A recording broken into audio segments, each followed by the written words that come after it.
Welcome to HOJO Radio.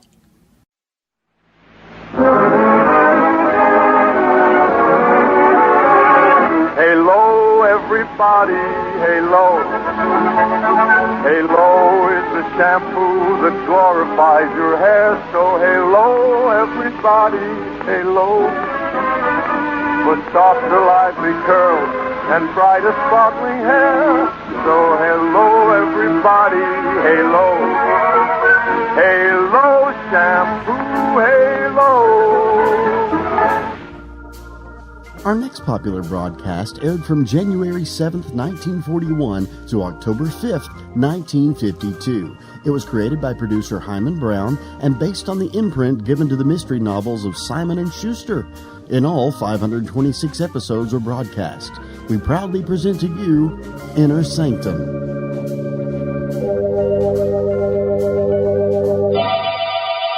Lipton Tea and Lipton Soups present Inner Sanctum Mysteries.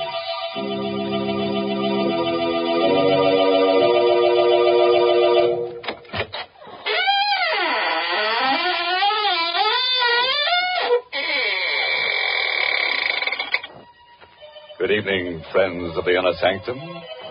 This is your host, waiting to act as your guide through the squeaking door on a specially prepared travelogue. First, we'll take a little jaunt with jeopardy along the path of peril, where we'll prowl with panic until we take the left turn into Horror Highway, and thence via Terror Turnpike straight into the road to ruin. I don't think I like your itinerary, Mr. Host. If you don't mind, I'd much rather take a shortcut to the highway of happiness via the kitchen. And pray tell us, by what signpost shall we recognize your blithesome highway of happiness, Mary? Well, you'll just know you're headed for pleasure when you take your first taste of swell Lipton tea. Because, what a world of contentment there is in every cupful. What flavor, what wide-awake flavor. No wonder the tea experts say there's only one word to describe Lipton's, and that's brisk. No wonder more folks enjoy Lipton's than any other brand of tea in the world. It's because Lipton tea never tastes dull, flat, or dreary. It's always lively and cheery. Yes, Lipton's is the world's favorite tea, and it will be your favorite, too, once you taste that brisk Lipton flavor. So be sure you try Lipton tea.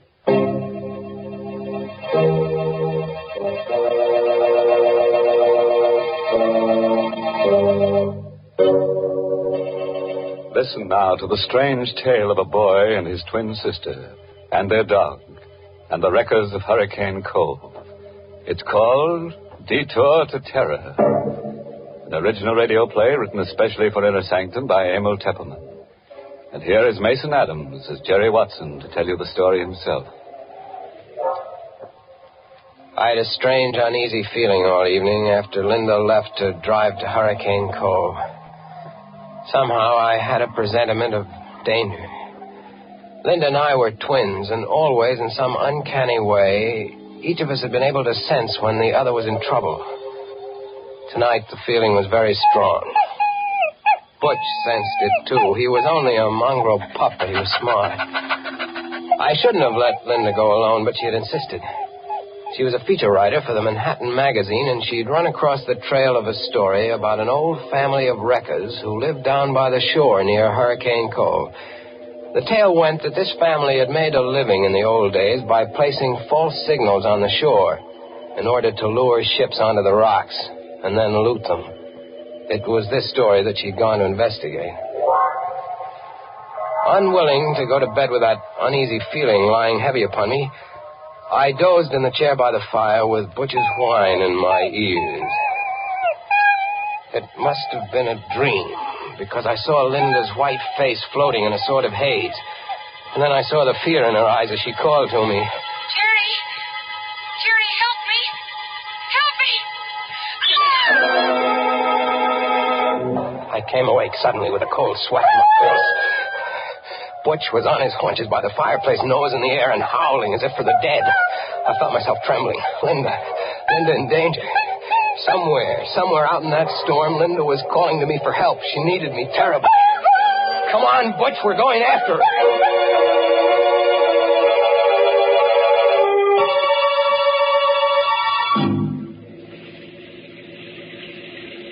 Within 20 minutes, I was speeding through the store and out along Highway 9. I remembered Linda's telling me just what route she'd take. See, Jerry, I'll go out on 9 to here, and then turn off on the old shore road. It isn't used much anymore, but it's the shortest route to Hurricane Cove. And if I leave now, I should be there by midnight.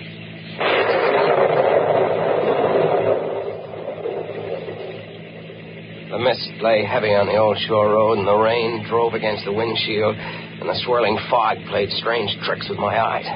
But I knew I was almost an hour behind Linda, and I had to make time. Now, don't worry, Butch. We'll catch up to her. We'll find her. If I could only go faster. It's fog. I can't see 20 feet ahead of me. Hey! There's a red lantern on the road. What? It's a detour sign. Bridge ahead, washed out. Detour. What'll I do, Butch? How do I know what Linda did? Did she drive straight ahead or did she take the detour? I've got to know. I can't sit here waiting. We'll take the detour, Butch, and pray it's the right choice.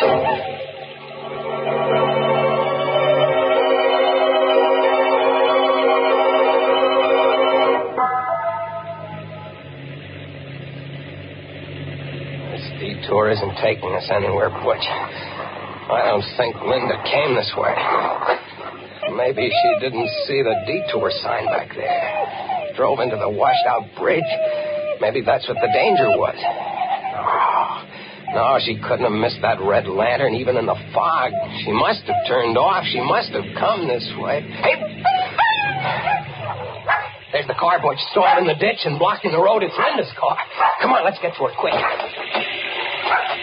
Gosh, it's coming down and... Never mind the lightning. Let's go. She's not in the car, Butch. I don't see her in the car. Oh, no, she's not in here. Linda! Linda! Where could she have gone, Butch? She was always scared of thunder and lightning. Linda! How can we look for her in the dark and the fog? What is it, Butch? What have you found over there? I'm coming, Butch. I'm coming. Where, Butch? Where, behind the tree? All right. Linda. She's not... Linda. Open your eyes. It's Jerry, Linda. Linda, don't be scared, Linda. Everything's all right. It's me. It's Jerry. Oh, Linda. Jerry. Yeah. Oh, thank heaven. Oh, Jerry, take me away from here. Sure, kid. Come on. Here, I'll help you out. Come on. My car's over this way. I must have fainted. I knew you'd come, Jerry. I had a feeling you would. I was afraid it might be too late. Here, get in the car. Yeah. Come on in, Butch. Gosh, you're soaked to the skin, kid. What happened here? Well, there was a man. He was hiding up there behind a tree. The headlights caught him when I got stalled in the ditch. How'd you come to land in the ditch? Well, there's a tree lying across the road. See, look over there. You can just see it in the headlights. Oh, yeah. Oh, I see. Gosh, it's a big one. Must have been struck by the lightning. That's what I thought at first. But when I got out to look at it, I saw that it wasn't struck by lightning. What? Jerry, that tree has been deliberately cut. Linda, are you Sure I am. It's been cut by a saw. The minute I looked at it, I realized it wasn't any accident. Somebody meant to block this road. Great Scott. So I hurried back into the car, and I tried to turn around. I wanted to go back. You couldn't have turned around anyway. This road is too narrow. Yeah, well, I was too scared to realize that. I started backing up, and the rear wheels landed in the ditch. And it was just then that I saw the man. He was coming out from behind the tree, and he was all hunched up so I couldn't see his face. Then when the headlights struck him, he ducked back, and he disappeared. Well, I was afraid to stay in the car, so I jumped out, and I started to run. Then I could hear him coming after me. And I must have tripped, and my head struck something. And that's all I knew till you found me. Are you sure it was a man you saw, kid? Yeah, positive, Jerry. I don't get it. What was the idea of blocking the road? What's the matter, Bush? He hears something. Look over there. Someone running through the woods carrying something. I'm going after him. Careful, Jerry. Look, Butch has that man by the trousers. Oh, he kicked Butch. Hey, you don't kick my dog! Jerry, be careful. Come on back here, you! Jerry, I'm coming with you. Oh, it's no use. He ran away in the night. Are you all right, Butch? Look, Jerry. Whoever he was, he dropped what he was carrying. What is it? Looks like a big board of some kind. Here, I'll turn the flashlight on. What's the sign? Has lettering on it. What's it say? What it says? Great Scott. What is it, Jerry? It says, bridge ahead, washed out. Detour. Jerry, this is the detour sign from the highway. Yeah. They only put it up there to lure you onto this back road. Then they blocked the road with a tree. Kid, it looks like we're in some kind of a trap.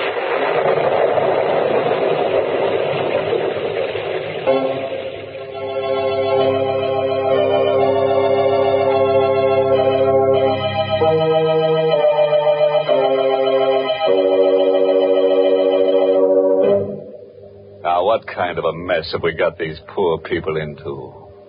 Imagine finding that poor twin sister unconscious behind the tree. And it took Butch to find her, too. I wonder what kind of a tree it was. Oh, probably a dogwood tree. As you can always tell a dogwood tree by its bark. There's poor Linda in all that trouble, and here you go, making puns. I can't help it, Mary. That's my nature. I ought to know it's your nature by now. And I ought to know, too, you can't change people. Take those of us who like to start each day off with piping hot Lipton tea. Why, nothing in the world could change us. In fact, breakfast just wouldn't be breakfast without Lipton's. Lipton tea just seems to go with a bright bowl of gay yellow jonquils, a sunny checked gingham tablecloth, and, of course, the morning paper. Part of the reason is Lipton's deep amber color and tempting aroma. But the big reason breakfast wouldn't be right without Lipton's is Lipton's grand, brisk flavor. It's so lively and tingling with zip. Just a cup or two of Lipton's and your spirits catch on and your day's off to a bright start. Yes, breakfast time or any time is the right time to enjoy Lipton tea. So for real tea-drinking pleasure, ask your grocer tomorrow for brisk Lipton tea.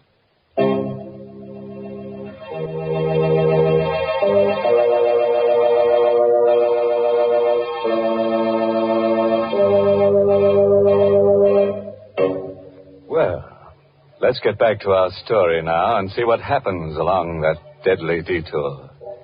I have a hunch that Jerry and Linda are in for a lot of trouble. Trouble and twins, you know, never come singly. We got back in my car, wet and shivering, Linda, Butch, and I. We tried to figure out what to do. Don't you see, Jerry? This is the way those old-time wreckers used to work. They'd place false signals on the shore so that the ships would be lured onto the rocks. Mm-hmm. You think that phony detour sign back there... It was just like a false signal to a seaman. It lured us onto this back road. When they get good and ready, they'll come for us. Maybe you're right, kid. Well, Jerry, we can't just sit here and wait to be murdered. Look, Linda, up there in the hill through the trees. See those lights? Looks like a big house. Hey, maybe they've got a phone. We could call the police. And maybe... Maybe what, Jerry? Nothing. You think maybe they're the ones who lured us here? We'll have to take the chance, Linda.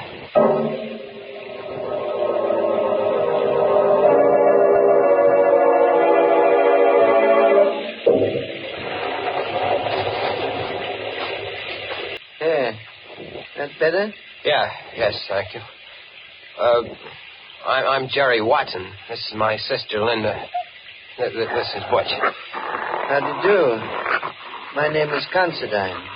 Gregory Considine. And you're quite welcome, I assure you. Mr. Considine, there's been a tree cut across the road down there. Tree? Cut? You mean struck by lightning? Well, I don't think so, sir. I think it was done deliberately. I'd like to use your phone to call the police.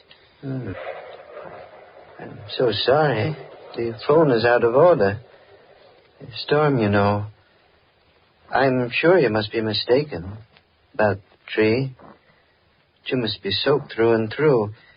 Please, follow me into the library. I'll get you some dry clothes. Jerry, did you see his eyes? He's blind. That's why I was playing the piano in the dark. Right in here, please. It's a nice crackling fire. You can warm up while I ring for my handyman. Matt will be here in a moment. I heard what you said to your brother, Miss Watson. Oh, I'm sorry. Not at all. I manage quite well. You live alone here, Mr. Considine? Just my brother Vincent and I, and Matt, of course. We seldom see strangers here. No one uses this old back road. Mr. Considine, someone put a phony detour sign out on the main road.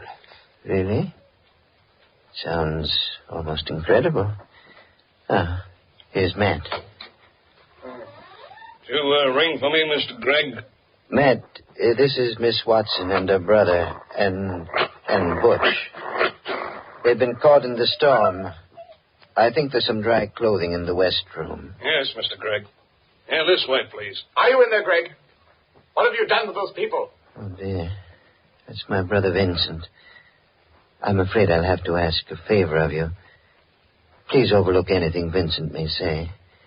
He's, shall I say, a bit strange. Oh, here you are. Well, introduce me to your friends, Gregg. Go upstairs, Vincent. Go upstairs, Vincent. Is that all you have to say to your brother? What are you going to do to these people? What are you planning for them? Vincent. You can't shut me up. Look here, mister. And young lady. Take a bit of advice from me.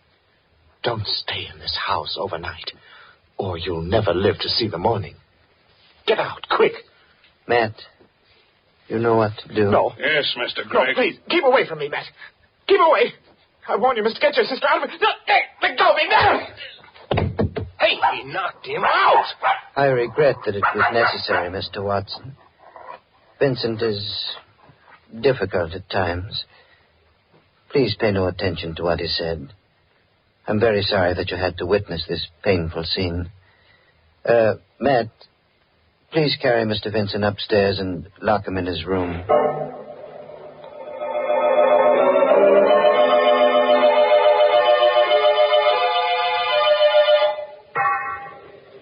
I hope you like these rooms. Yes, thank you. Yes, I'm sure we'll be comfortable, Mr. Considine. They're adjoining rooms, as you see. And these doors bolt on the inside. I advise you to keep them locked all night. We surely will. Thank you for these dry clothes. And for the tea. You're quite welcome, I assure you. Now just try to get a good night's sleep. Everything will be all right in the morning. Oh, Jerry, I'm scared. So is Butch. And so am I. What'll we do? First thing to do is bolt the door. He's blind. Yet he frightens me, Jerry. The way he ordered his brother knocked down. Jerry, there's something I've got to tell you. What is it, kid? The name of that family of old-time wreckers is Considine. You mean these are the people? Their ancestors used to loot ships. And now they're working on motors. Poor Vincent tried to warn us. Jerry, what are we going to do? We've got to get out of here before they come up to finish us off. Let's take a look out the window. Oh, it's pitch black out there. Look, by the streak of lightning. Did you see? Yes, I did. That man, that Matt, standing under the tree with a rifle. We're stuck. No escape. What's that? Someone tapping against the wall. In there. Can you hear me? Who is it? It's Vincent. I'm in the room next door to you. It's locked on the outside. Can you get me out? We'll be right there. Quiet, Butch. Oh, Jerry, maybe there's a chance if Vincent will help us. Come on, kid. Yeah. No noise. Shh. Come on. Here, this is the door. Look, it's bolted on the outside. They must keep them locked up all the time. Well, here goes. Vincent. Here I am. Don't make any noise. My brother has ears like a cat, and don't let him fool you. He may be blind, but he's more dangerous than any man who can see. How are we going to get out of here? Matt's watching outside with a rifle. Listen. The piano. My brother is amusing himself in the dark. He always plays the piano when he has something on his mind. Do you know any way for us to get out of here? Well, there's only a slim chance. Now listen to me carefully. The only chance is to get out the back way. But you have to pass the open living room door downstairs. And Greg is in there at the piano. And what'll we do? Well, you wait here. I'll go down first and see if they've left the cellar door unlocked. I'll come back for you. Please, don't move until I return. Be careful. Don't worry. I will. Jerry, what'll happen if Greg hears him? Greg will probably call Matt and lock him up again. And what'll become of us? We'll worry about that later. Jerry, he stopped playing. Yeah. Do you think he heard Vincent coming down?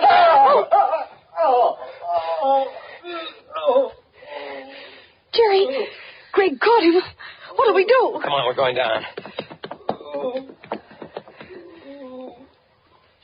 The lights are all out down here. I don't hear anything. Where do you think Greg is? Maybe waiting to jump us in the dark. Come on, I don't care. Stick behind me. We're going in the living room. Where's Butch? I don't know. What is it?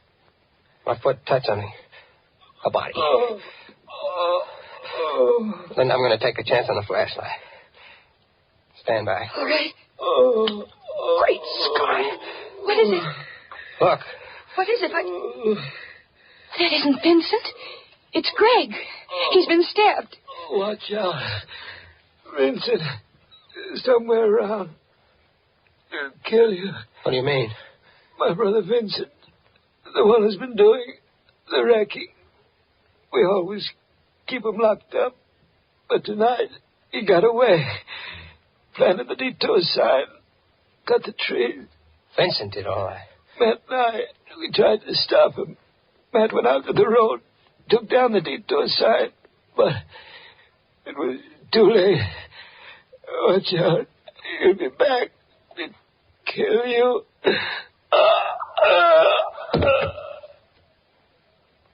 He's dead.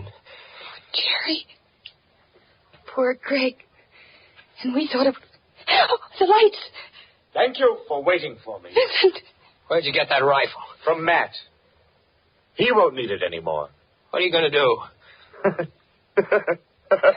What do you think? You're crazy. Well, aren't we all? Now, my good friends, if you'll just say a prayer. Any little prayer will do. Point that gun at my sister. It won't do you any good to stand in front of her. This rifle is a 30-30. Now, if you're ready... Jerry, he's mad. Look out! Wait! Let him go! Wait! Let go of the gun!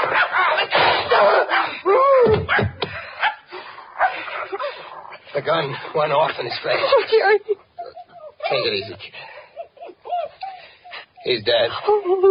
Don't look at him. He isn't pretty to look at.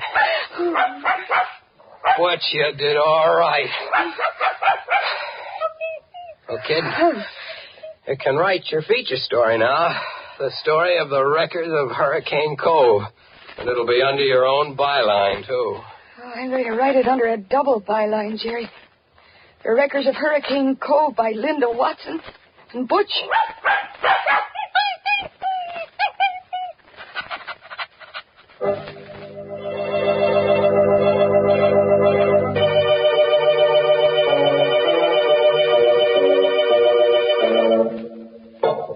Well, Butch, how does it feel to have a byline? You like it. You like collaborating, don't you? Especially with a pretty girl like Linda, huh?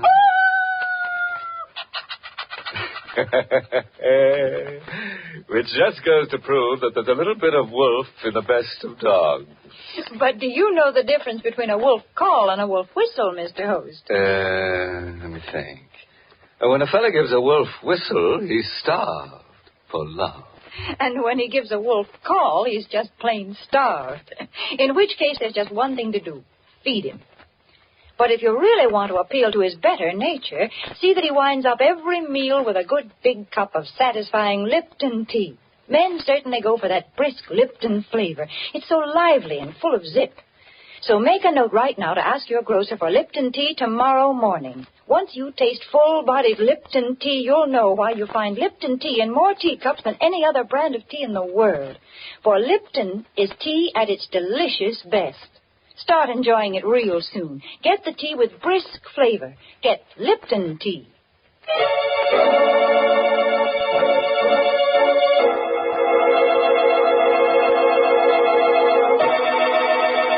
By the way, this month's Inner Sanctum mystery novel is Benefit Performance by Richard Say.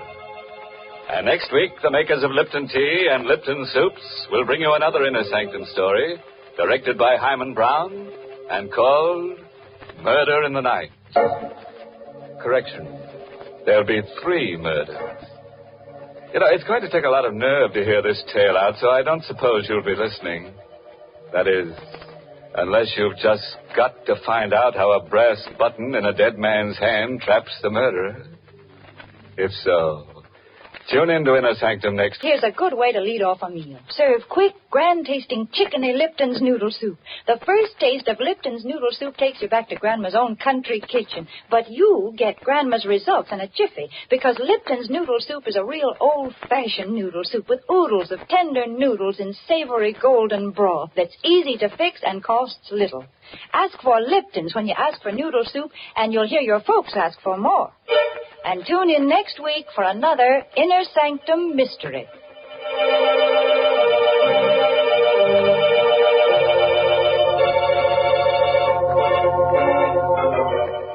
This is CBS, the Columbia Broadcasting System. Calcium helps grown-ups to a more vigorous life. And now there's calcium in hot wheat meal. Calcium helps your body run smoothly. And now there's calcium in hot wheat meal. Calcium helps you to enjoy a more active life. And now there's calcium in hot wheat meal. Yes, a 1-ounce serving contains 1/3 of your daily calcium needs. And Post Wheat Meal is a whole wheat cereal, creamy, smooth, delicious, cooks instantly. Get new Post Wheat Meal with more calcium than any other cereal, hot or cold. HOJO Radio. We're your old-time radio headquarters. Stay tuned.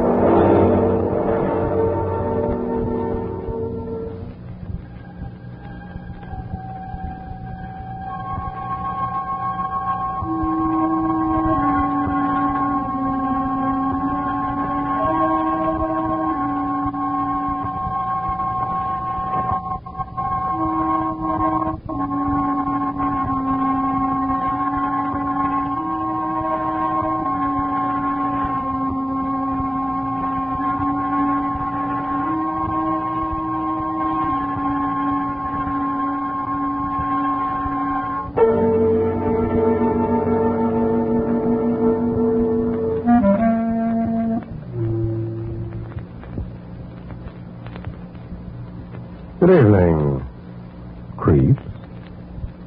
Tonight, your Mystery Playhouse invites you to listen to Inner Sanctum Mysteries. Come on out, Mr. Host.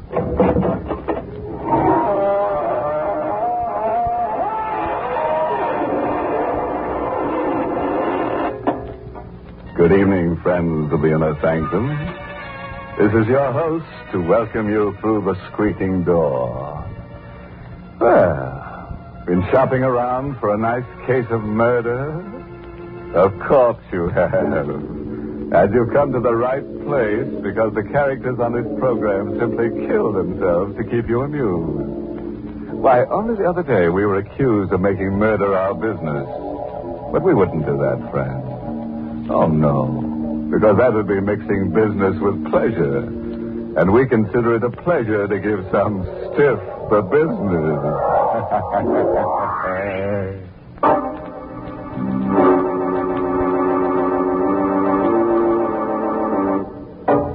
And now, friends, tonight's story is a triangle tale concerning a man, a woman, and a murderer. You've heard it said that those who laugh last, laugh best. But we're going to prove that it never pays to get into a laughing contest with a ghost. Because ghosts always get the last laugh.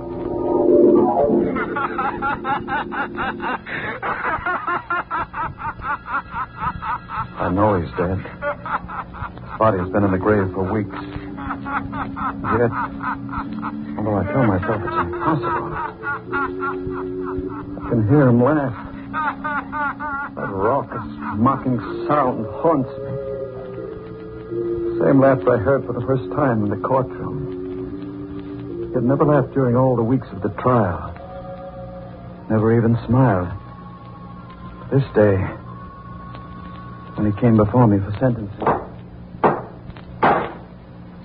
John Spencer, you have been found guilty of murder in the first degree. You wish to make a statement before sentence is imposed? I killed Hicks. I'm willing to admit it now. But he was no good. He got just what he deserved. And everybody knows it. I'm not a killer. I never committed a crime before. And all I ask now is a chance. John Spencer, the jury took all that into consideration when it recommended life imprisonment. However, I have the power to ignore that recommendation. It is my firm conviction that to allow one man to take the law into his own hands is to encourage others to do likewise. I therefore override the recommendation of the jury and sentence you to be hung by the neck until dead. No. Judge, please. I've got a girl. We were going to be married. All I ask is to live so I can see her once in a while. You should have thought of that before you committed murder. It's easy for you to tell me what I should have done. But you won't always be on top. Maybe someday you'll be down here where I am. When that happens, I hope they throw the book at you just like you're doing to me. Bailiff, remove the prisoner. Won't I be laughing when that happens? Wherever I am, I'll be laughing fit to bust.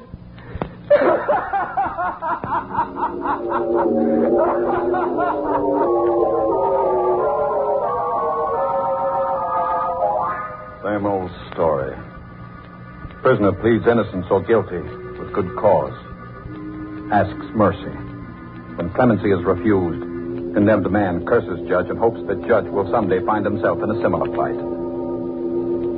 Spencer's outburst failed to move me in the slightest. I'd heard it many times before. I went home to forget about the Spencer case.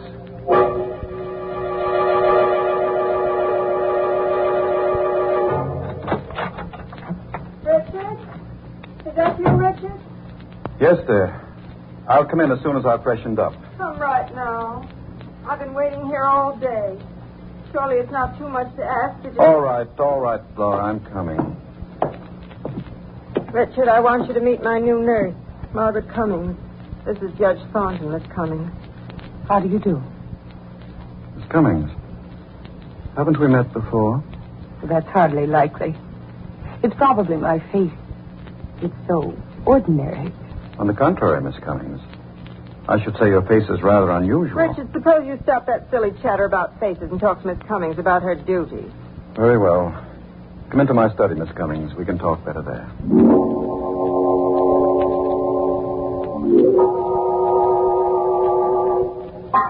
Now, sit down, please. There's not much to say, really. In the first place, my wife's heart condition isn't really dangerous. Yes, I gathered that from Dr. Fletcher. Oh, he told you about my wife, eh? Oh, yes. You're a professional person, nurse, and I believe in frankness. It makes things easier. My wife is 11 years my senior, getting on past middle age. She, is a bit worried. Not that I give her any grounds for it. Jealous. You understand? Perfectly. She's not an easy person to get along with.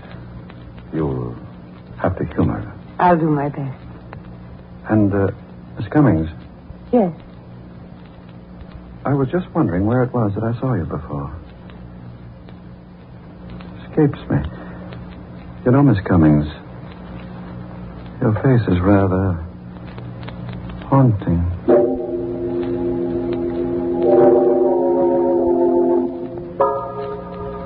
That was how it began. We played a game during those first few weeks. I would ask Miss Cummings, where was it that I first saw you? Don't you remember yet? No, I don't. Well, I do. And someday, if you're nice, I'll tell you.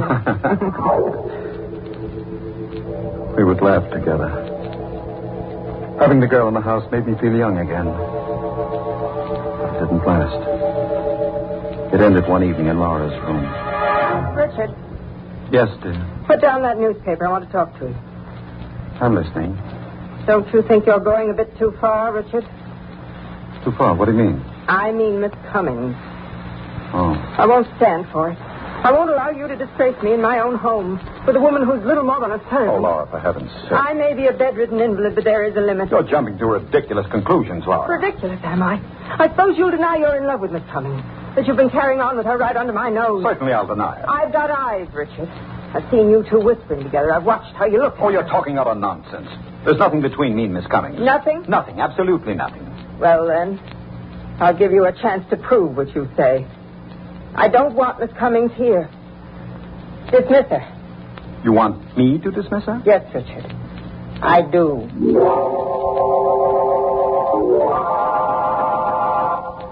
Miss Cummings, well, this is going to be rather unpleasant. You see my wife? Yes, I know. She wants me to leave. Yes. How did you know? I couldn't help overhearing the conversation. Well, then you also know why she wants you to leave. Yes. But you warned me when I first came here that she was jealous. It's been very pleasant having you here. Thank you. I'm going to miss you. Miss Cummings, could I have your home address? Of course. Why do you want it? I hope you won't think me presumptuous, but, well, perhaps we might be able to see each other. Would that be wise? No, it wouldn't be wise. But I might as well face it. I couldn't hide it from Laura, and now I can't hide it from myself. I love you, Miss Cummings.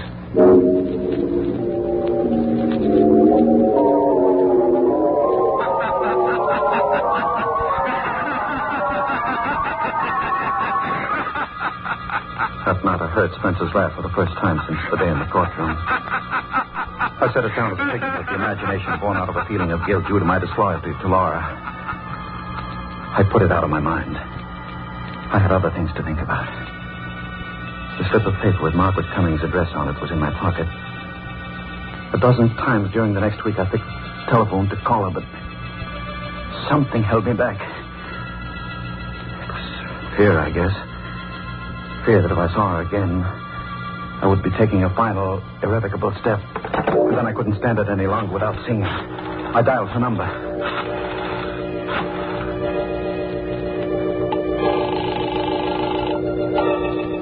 Hello? Is that you, Margaret? Yes, who is this? This is Richard. Richard? Judge Thornton. Oh, hello. How are you? It's been so long I thought you'd forgotten me. There's little chance of that. Could I see you tonight, Margaret? Why, yes, of course. Come over as soon as you like.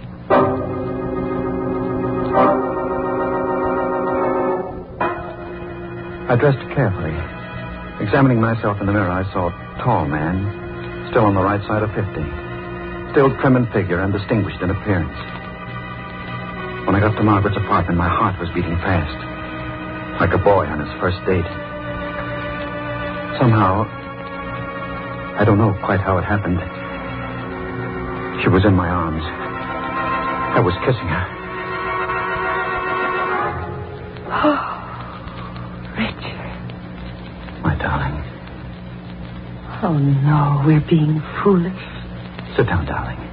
Here, beside me. Like this? It's perfect. Margaret.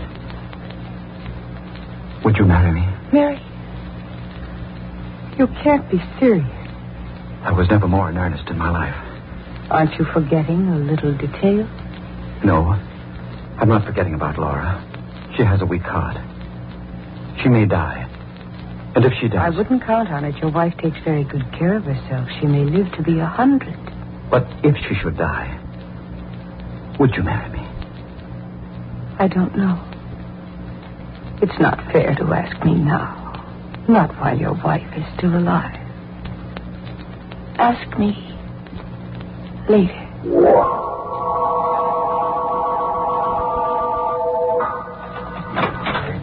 Oh, Richard. You have a pleasant evening at the club? I didn't go to the club, Laura. No. No. I lied to you. I spent the evening with Margaret Cummings. Richard. You were right. I'm in love with her.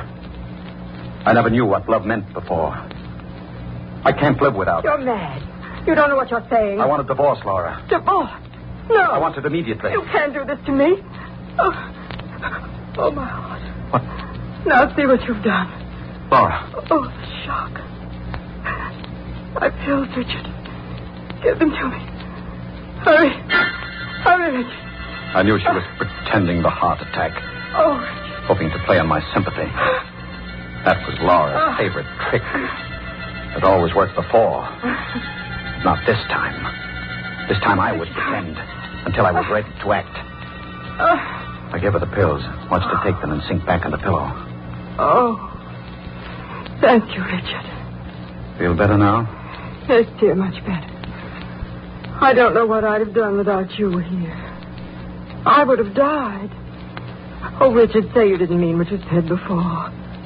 Don't you see I couldn't go on living without you? You won't have to, Laura. Then you won't leave me for that girl. I'll take care of you. Here. Let me make you more comfortable. Pillow needs rearranging. Yes, it does. Richard, what are you doing? I'm fixing the pillow. I don't know what I'm saying. Lie still. Stop twisting around. I don't know. This is much different from a heart attack.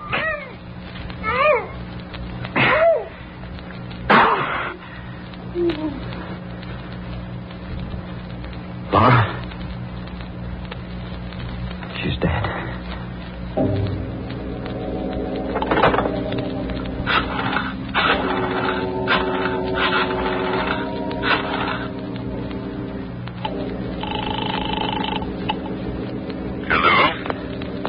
Dr. Fletcher? Yes? This is Judge Thornton. Please come quickly, Doctor. My wife has had a heart attack.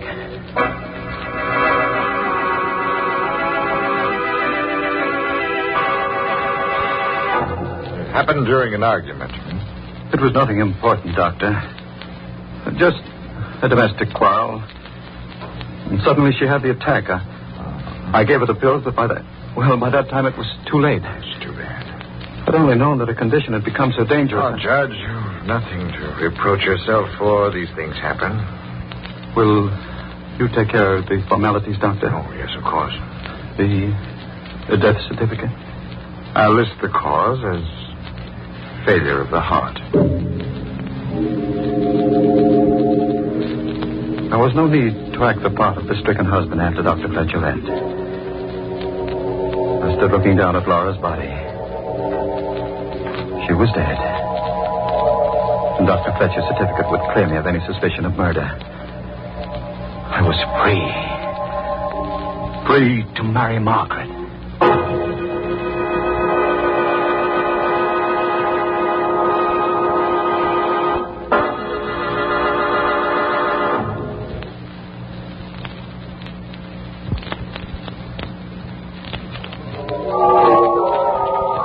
I walked to Margaret's apartment that night. The street was dark. Empty. I had the uncomfortable feeling that I was being watched. Followed. Then I heard footsteps behind me. I hurried my pace. The man behind me did likewise.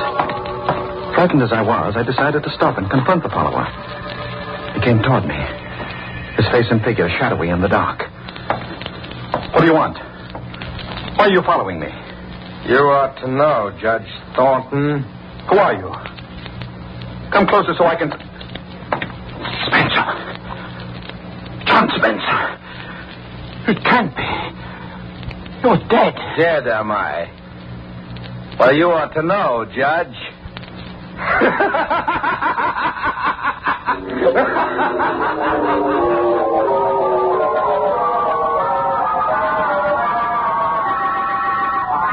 Now, take it easy, mister. Take it easy. Now, just tell me what happened.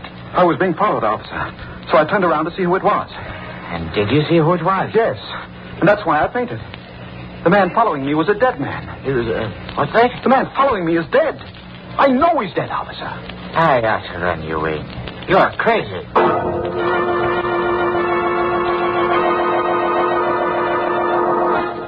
I had intended to tell Margaret that Laura was dead. I meant to ask her to marry me. But the encounter on the street drove those thoughts out of my mind. Arriving at her apartment, I went directly to the window and looked out. And there, across the street, leaning against the wall, I saw John Spencer. Richard, I'm insulted. What? You didn't kiss me. You haven't even said hello. Oh, I'm sorry, dear. But that man across the street, he can't be real. And yet, if he isn't... What man, Richard? Don't you see him? No, there's no one across the street. He was there a moment ago. I turned my head to talk to you, and now he's gone. Darling, you're trembling. You must be sick. Don't look at me like that. Richard, what's the matter? I guess I am sick. I'd better go and have a talk with Dr. Fletcher.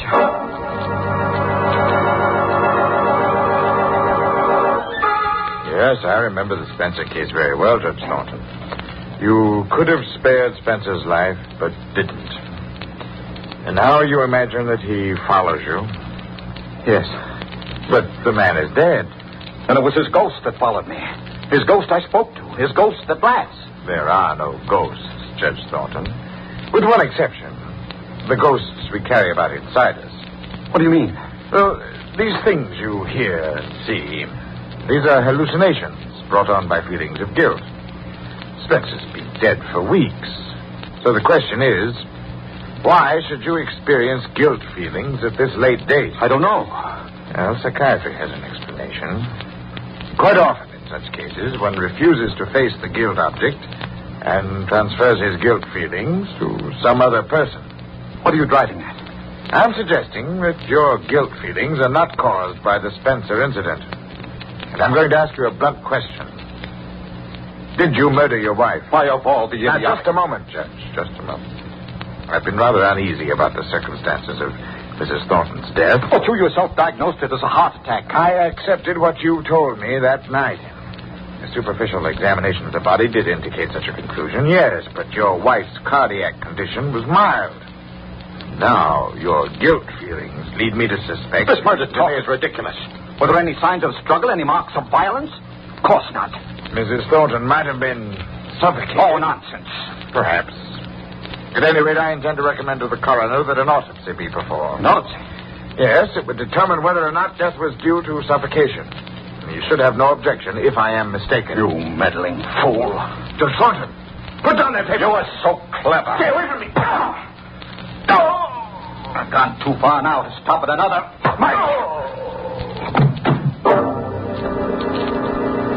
I lost my head. I should have agreed to the autopsy.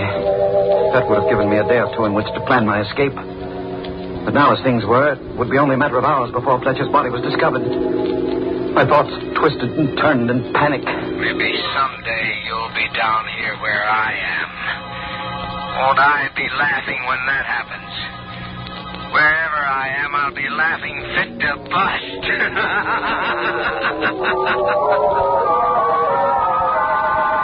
I ran like a frightened child.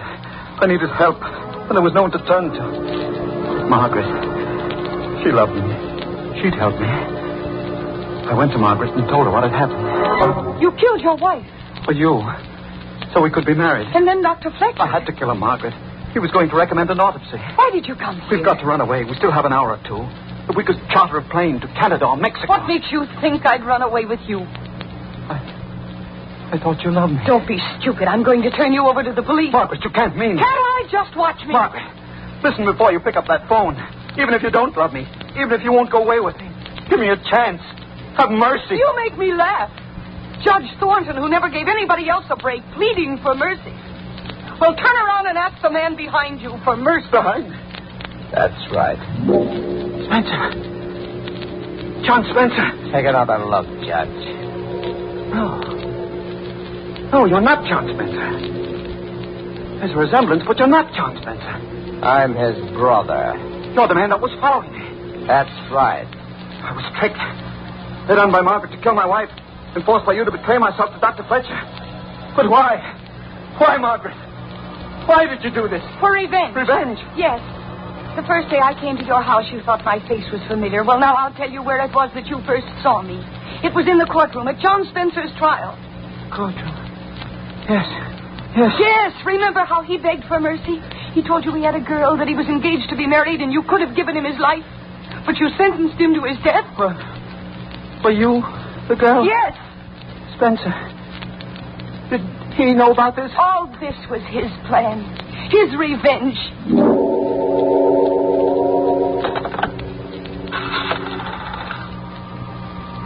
Hello, operator.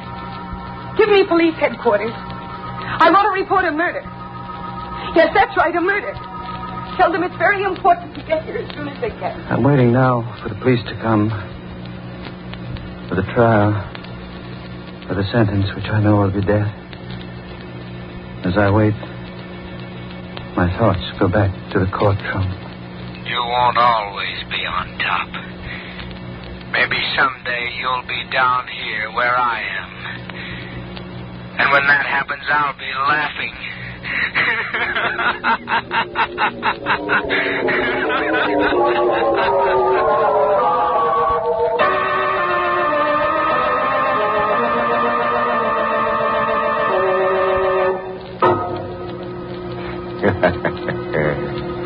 Well, Judge Thornton certainly misjudged Margaret Cummings, which was a grave mistake.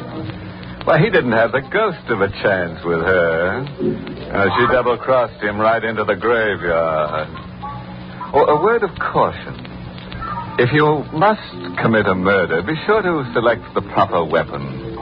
I suggest a sharp-edged axe, because it provides you with a handy alibi. When the police want to know why you did it, you can claim the killing was accidental. Well, good night, and thank you, Poison Puss, for your Inner Sanctum story, tonight's performance in the Mystery Playhouse. Until next time, creep. Good night. Sleep tight.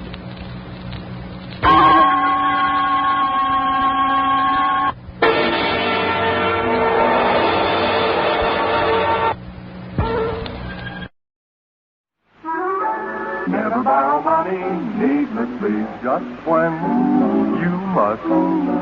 Borrowed and where loans are a specialty from folks you trust. Borrow confidently from HFC.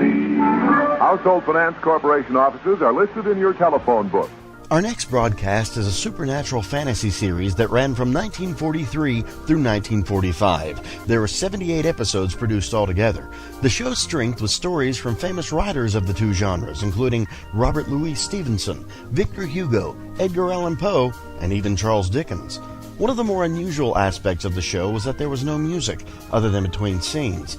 Some have claimed that this lack of music helps to keep the show from being dated, as it remains fresh to this day. We present to you The Weird Circle on HOJO Radio.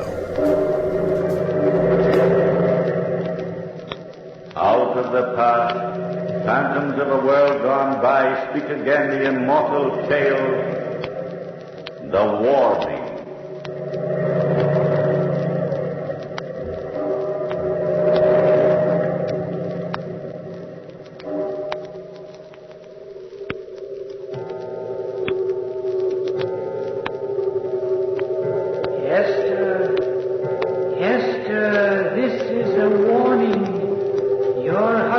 Charles must not go to the house of Waverley, for there awaits death and sorrow. Charles! Hester, what on Oh, earth? Charles, thank heaven you're still here. But what's the matter? What happened? I don't know. It was a voice. I was lying here in bed, half asleep. When the clock began striking midnight, a voice spoke to me. Oh, Charles, what was it? It sounded like my brother Tom. Oh, my darling, it was only a dream, and it frightened you, that's all. Oh, but the voice said... Oh, Charles, don't leave Swansea. Oh, Hester, you're almost hysterical. But this was a warning. He said that you, Charles, must not go to the house of Waverley. Waverley, what house is that? Well, it isn't one of our properties, at least. Charles, that note, that invitation from John Galton. He lives at a place called Waverley. That's right, now that you mention it. And the voice said that Waverley is death and sorrow. It was my brother Tom, I know it was. And he's warning us. Charles, don't go tonight. Promise me you won't go now. But, darling, the reason I'm going is to find out what happened to your brother. It's after midnight already. I should have gone an hour ago. My brother's dead. I know it now. Secretly, you know it, too. Yes. Well, somehow we would have heard where he is. A man like Tom just doesn't disappear. Oh, Charles, I'm frightened. When you go, I'll be here alone and afraid for you. No, Hester, I'll be all right. We thought Tom would be all right, too, when he went to collect the rents. It's so far away, Charles. Oh, 50 miles? That isn't far. Then promise me. Promise me you won't go to John Galton's, to this Waverley. Promise. All right, Hester. But after all, John's an old friend, a schoolmate, in fact. I promise, though. Now, you feel better? A little, I suppose. Then go to sleep. And I'll also promise to be back safe and sound within a fortnight. There. A kiss for the prettiest wife in Swansea. Goodbye. Goodbye, Charles. Goodbye, darling.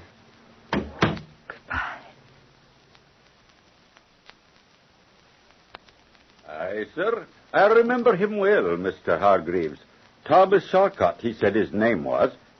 You say he's your wife's brother. Aye. He came to the farm here about a year ago, asked after all of us, and then went on to the manor house to collect the rent monies. You say he never returned to Swansea? I'm afraid not, my man. You see, my wife and I were away on a long honeymoon, and we didn't know of her brother's disappearance until we came back. Highwayman, most probably. I'm sorry to hear of it. Well, thanks for your help anyhow. I'll be on my way. I want to get to the manor house by nightfall. Get up there. See you about this time next year. Aye, sir. Thank you, Mr. Hargreaves. Good luck to you.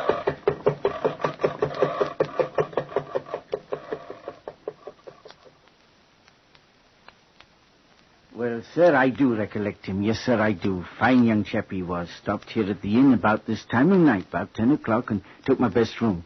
Then off he went the next morning, chipper as the dawn. Well, I left Swansea 2 days ago, and I have traced him this far. It's the last stop. North of here is Sir Granville's estates. By George, I do recollect something the young chap said now that you bring him to mind, Mr. Hargreaves. Well, what is it, Hobbs?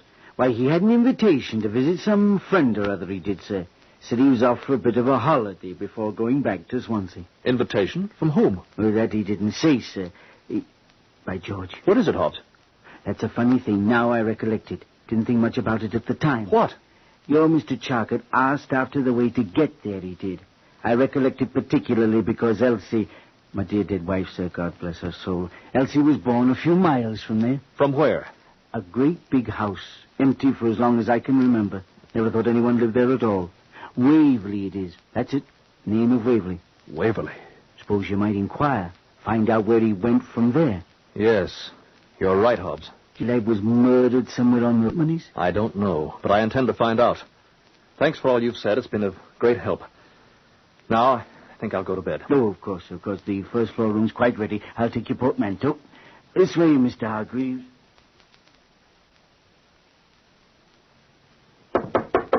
Mr. Hargreaves, sir. Mr. Hargreaves. What is it, Hobbs? I'm sorry to wake you, sir, but there's a lady here. Says she's Mrs. Hargreaves. Of course I am. Charles, it's Hester. Hester, for heaven's sakes, what are you doing here? I had to come, Charles, after what's happened. I couldn't stay at Swansea another minute. Will there be anything you'll want, sir? Innkeeper, tell the driver I shan't need him any longer. He might want to stay the night here. The sky's most threatening. I'll see to him, ma'am. Good night. Whatever happened to make you come all the way from Swansea? Oh, Charles, I was so worried. You are all right? Of course. Hester, what's the matter, my darling? You look pale and tired. Here, let me light another candle. Charles, last night at midnight, the voice spoke to me again. Is that all? Is that all? Charles, how can I make you understand? I've been most frightened to death. It's not what you think. It's not a dream. Well, what did the voice say? It gave another warning. It said it could only appear to me while the clock struck midnight. And then it said that you were in danger, and that if you went to that place, Waverly, the name is, you'd surely die.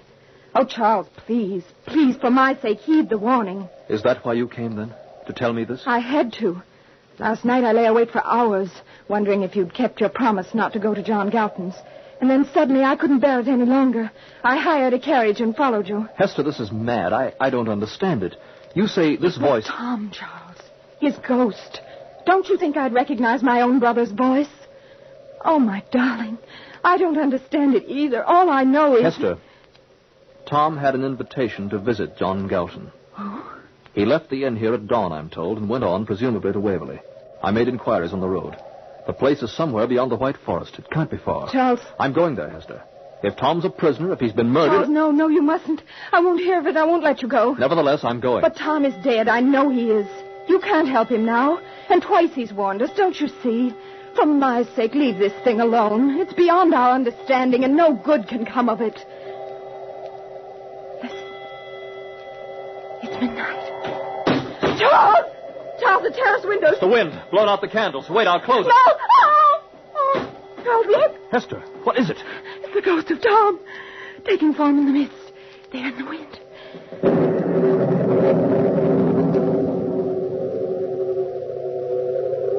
Charles and Hester Hargreaves, this is the third, the last warning. Do not travel to Waverly, for there awaits everlasting death.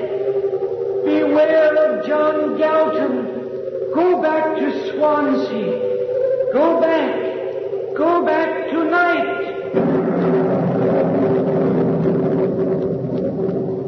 The ghost. It's disappeared. Close the window, Charles, quickly. There. Here, I'll light the candles again. Now, you've heard the warning yourself. Now you've seen the ghost. You know what I meant. Yes. And there was pain on his misty face. And a dagger in his heart. Charles, if you love me, take me back to Swansea now. I'll never ask anything else of you so long as we live. If you'll only take me back tonight. But, Hester, there's Tom's murder to avenge. Oh, what can that matter now? It's done. And he warns us to leave us alone. Charles, please, heed this warning. Take me back. But I don't understand all this, Hester. Please, please, Charles, take me home. All right. I'll take you home.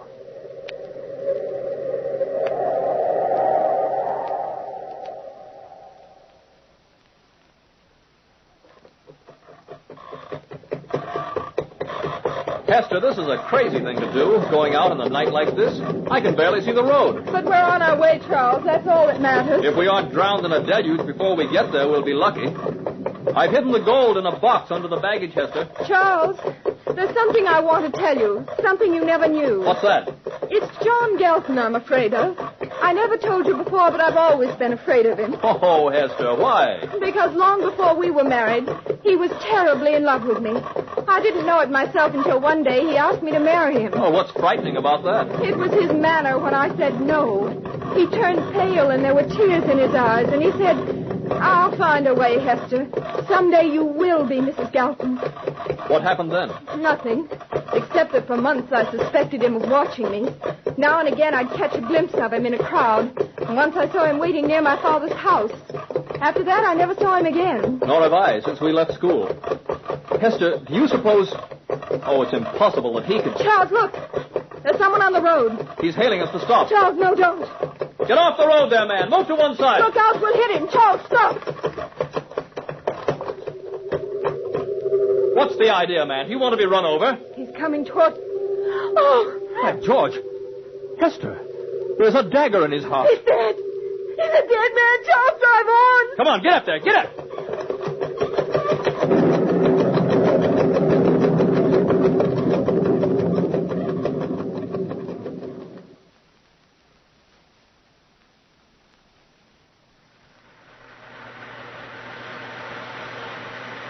Charles, what's the matter? Why have you stopped? Because there's no use going on like this. The rain, I can't even see the road. And this forest. I don't remember this forest at all. I don't either. I've never been here before, Hester. You mean you don't know where we are, Charles? Oh, we'll find our way out. We'd better stay here till daybreak. No, let's go on. There must be a farmhouse nearby, somebody to tell us the right road. Charles, let's go on. I suppose you're right. The road leads somewhere. Get up.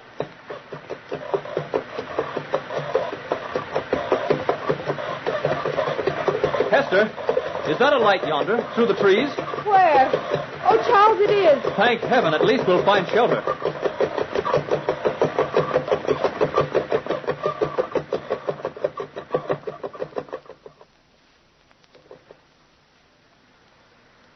Here, Hester. Stand under the eaves out of the rain. Oh, I'm all right. There's the knocker there, Charles. All right.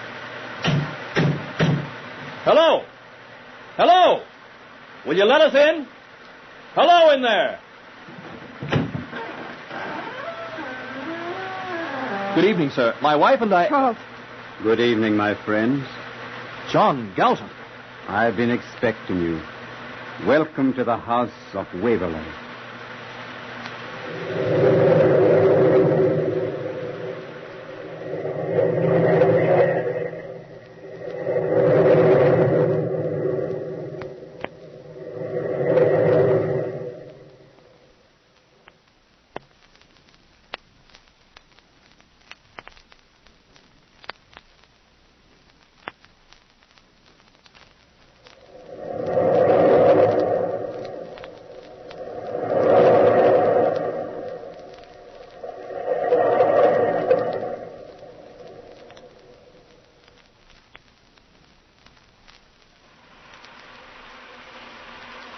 Come in, my friends.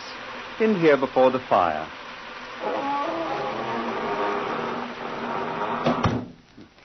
It will take the chill of the rain and the night from your bones.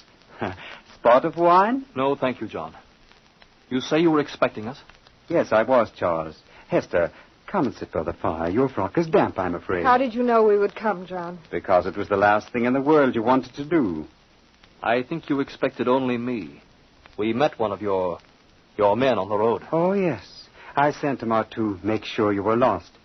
He's a frightening fellow. I trust the sight of him didn't alarm you too much, Hester. He's a dead man. There was a dagger in his heart. Yes. A most disconcerting thing. What do you want with us? Well, you're my old friends, and this is my house. I would like you to enjoy its hospitality. Then, because we are old friends, John, let us go. I'm afraid here, that man... Oh, he won't harm you, my dear, and I wouldn't hear if you're leaving. Jacob! Jacob will show you to one of the sitting rooms upstairs, Hester. There's a fire there. Charles, look in the doorway. Great Scott! A walking corpse. With a dagger in his heart. Send him away, please. Send him away. Oh, I see our Hester's frightened.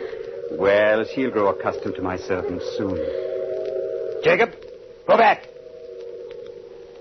There now. He's gone. John Galton, what kind of a devil are you? What do you want of us? This thing's gone too far. Oh, I see you mistrust me. Or maybe your impatience suggests mistrust. In any case, I'll gladly tell you, Charles. May I suggest the library? It's just yonder beyond those doors. There will be alone. And leave Hester here with this place full of devilish monsters? Oh, I assure you she's entirely safe. Will you please forgive us a few minutes' neglect, Hester? Well, if it's necessary, but We shan't be long. Come, Charles. I want to get to the bottom of this thing, Hester. It'll only be a moment. Then we'll be quite ready to go home. All right, Charles, but do hurry back. I promise. John, lead the way.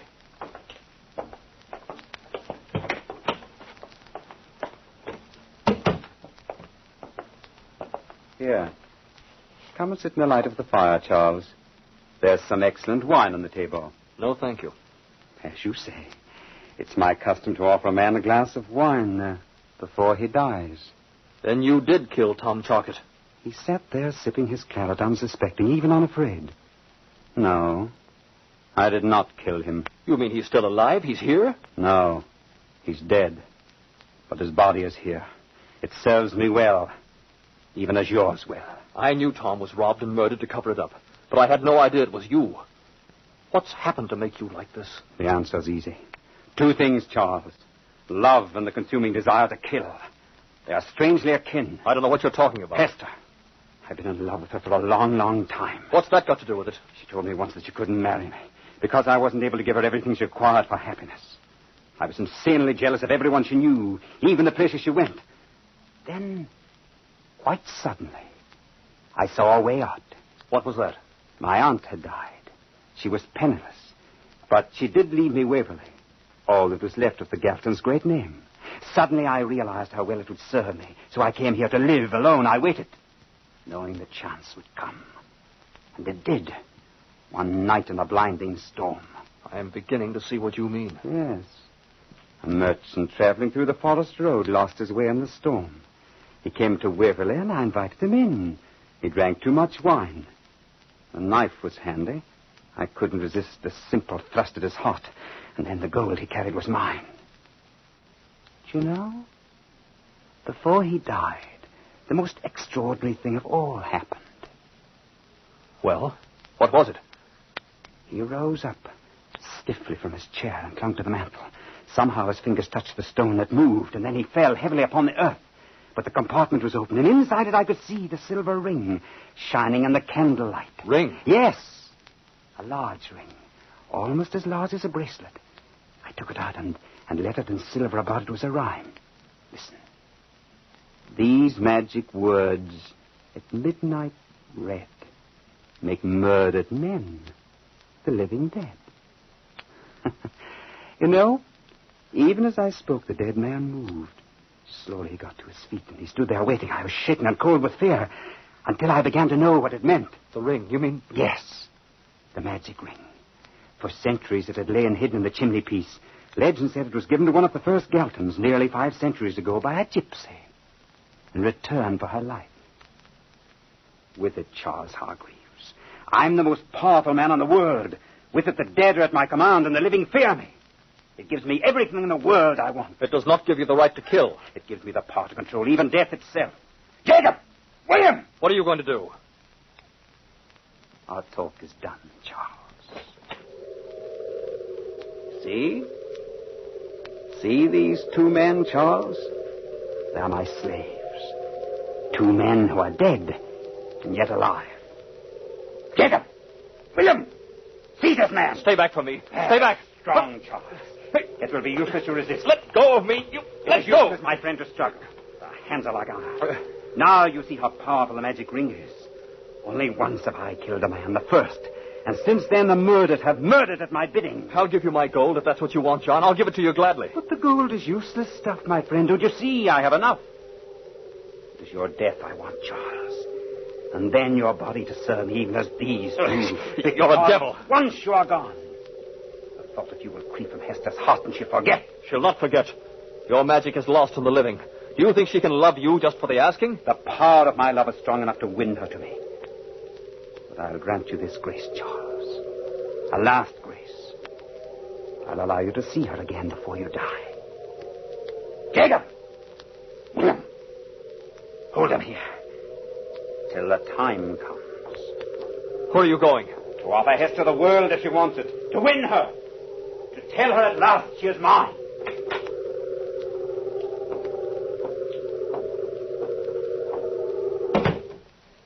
John! Where is Charles? What have you done to him? He'll be here in a minute or 2, Hester. Now, there's no need to be afraid. You've always been a little frightened of me, I think. Yes, I've never understood you, John. A woman's always afraid of anything she doesn't understand. My dear, fear is passing. And this will go, believe me. I do believe you. But everything here is so strange. We'll make it right, Hester. What can I do to make it right? Anything you say. I'll do it gladly. Why, thank you, John. Really, I should be ashamed of myself. After all, what is there to be afraid of? You see, already I'm beginning to feel at home. You're still as beautiful as ever. Still the Hester I knew years ago. Why, do any of us ever change very much? I've changed. But the change was for you. All for you. Do you like me as I am, Hester? Why, we were friends, John. We were young together. Remember how you used to leave those mysterious notes in the hollow tree near the fountain? I remember your father's rich carriages, your beautiful gowns, and how ashamed I was of my poor looks and my clothes. Well, no longer, John. Since then, you've come a long way in the world. Then it pleases you. Oh, how glad I am. This house, it's a luxurious house, Hester, almost worthy of your beauty. Does Waverley please you, too? Why, it's a lovely house, John. I was just thinking, though... What, my dear? Oh, I was thinking how ably it could use a woman's touch.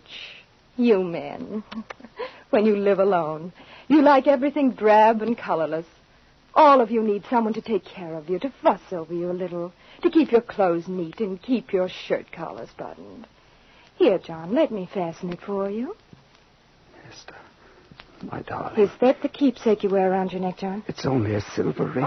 Hester, what have you done? Give it back to me. Now I have your magic ring, John Galton. Hester, give it back. I'm not afraid of you. Now your powers are gone, and your murdered men will have to answer to my command. You listened. You heard everything I told you. Do you think I'd sit meekly by the fire while you arranged to kill my husband? I was outside the door, even when those two monsters came to hold him fast. Hester, I beg of you, please give it back. John Galton, you killed my brother, who came here as a friend. You murdered my brother, Tom. Tom! With these Tom! hands, I've killed only one man, Hester. The second time is easier. And to kill one I love would be easier still. Give me back the ring. Tom! Oh, Tom. You've come. For months I've waited in torment for such a night as this, John Galton. As a ghost I could never harm you, but now your strength is gone with the ring. Don't come near me! Stay back! Stay back! I have been carrying this dagger in my heart for one reason, to raise it above your chest and set it deep in your heart. Hester! Hester, stop him! Tom. Tommy's running away out the terrace doors. He cannot escape. The magic of the ring you hold is too great. The ring, for my sake, Hester, study the ring. It has more power than you know. Tom! Tom, come back. Let him go. Oh, Tom, come back. Come back. Charles! Charles, help me. Hester, let me go, you demons. Let me go. Charles! Charles! Hester! Let go of him, you fiends. Jacob, William, let him go. Hester, what is this? They obeyed you. They're gone. I have the magic ring, Charles. I took it from John. Quick. Tom will murder him. Help me stop him quickly. Where did they go? Out there. Out the terrace doors. Come along. I heard you calling after Tom, but I couldn't get away from those devils. Tom took the knife from his heart, and John fled. Tom wouldn't obey me, Charles. Oh, there was such revenge in his dead eyes. Here, the terrace doors. Look, the storm's over. Daylight's coming. Where did they go? Oh, Charles. Oh, we're too late. Yes, yonder on the terrace. He's plunged the knife in John's heart. Look at Tom, how still he stands. Tom said for his sake to study the ring. Look, Charles, the inscription here. These magic words... Don't read them. They bring back the dead. Well, what did he mean? Look, there, on the inside. You see? There's something written in there. Another inscription. Here, let me hold it up to the light. Oh, here it is. At break of day, this magic key makes dust of flesh, sets phantoms free. Hester, look.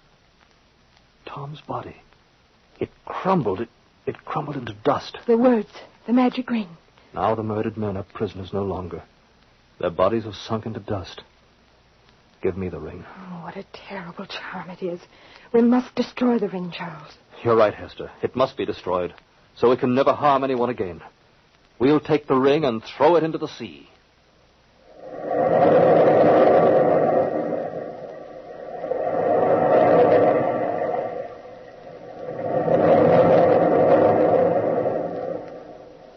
From the time-worn pages of the past, we have brought you the story, The Warning. Bellkeeper, toll the bell.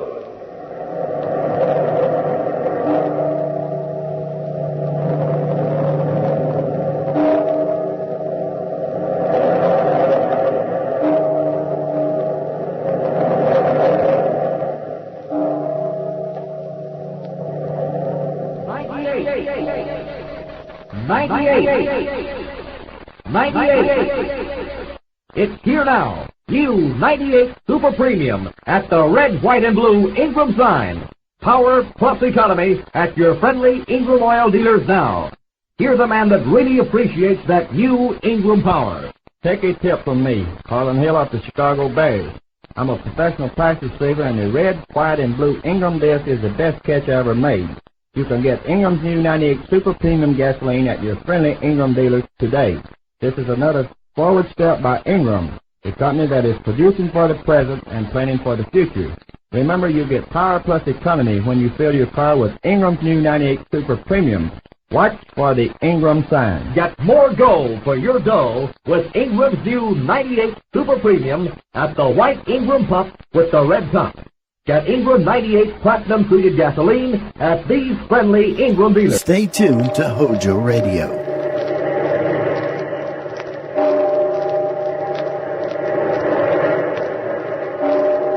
Out of the past, phantoms of a world gone by speak again their immortal tale.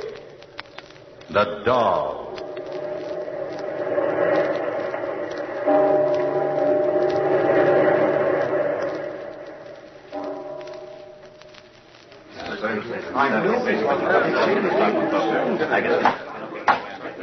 Quiet, quiet. I'll have the bailiff clear the court if this continues. Quiet. Now then, did the court understand the defense correctly? The defendant wishes to make a statement. Yes, Your Honor. I wish to make it regarding the death of the fortune-teller, Madame Philomel of Golash Street.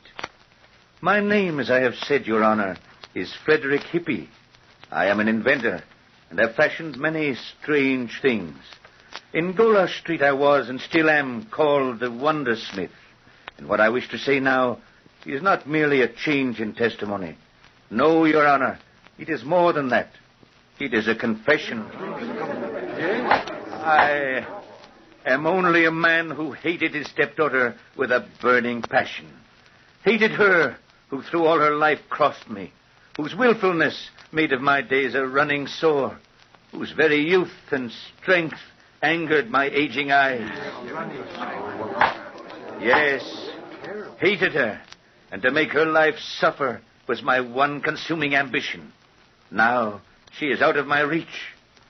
The young man, Solon, her foolish and scrawny lover, is innocent of anything in the death of the fortune-teller Philomel. I am the guilty one. The events began when I first saw them together, Solon and my stepdaughter, Zonila. Solon had a bookstore, a hovel of a place across the street. On this afternoon, he was reading to my stepdaughter, Zonila, and the pleasure on her face angered me. I could hear Solon's voice from where I was, standing in front of my shop with Philomel, the fortune-teller. Let me not to the marriage of two minds that make impediments. Love is not love. Wondersmith, your little bud's blooming in the sun. Zonila! Zonila! Yes? Come here. Look how he shuts his book with a bang. You've a great voice for frightening, Wondersmith. Yes? Have you sat there in the sun long enough, cooing to each other like sick doves? We're not. Get in the house. Upstairs to your room and stay there. Your lover will bake alone in the sun. Get in. Wondersmith, the joy's gone out of her face. She'll laugh only when I laugh. Get in the house, Zonila. You're a fine stepfather, Wondersmith. Your daughter's lucky. Stop it. We've business, Philomel. So we have. We made a bargain, Philomel. I have done my part of it. Have you done yours? Yes, Hippie. My magic has trapped a soul for the doll. It's in a bottle. You say your part is done? Yes. The paint is drying on the doll now. We will meet tonight at 8 in my shop. Do our honored colleagues know? Coplon the honest jeweler and Oak Smith the cutthroat?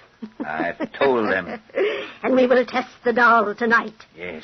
It will be a rare sight, Wondersmith, to see a wooden mannequin come alive full of murder and wrath.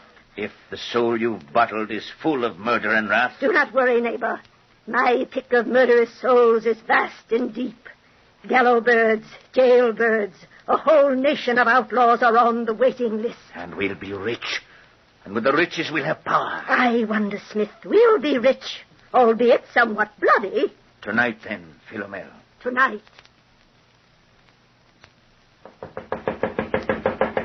Philomel, answer it. It's after 8 o'clock. It must be there.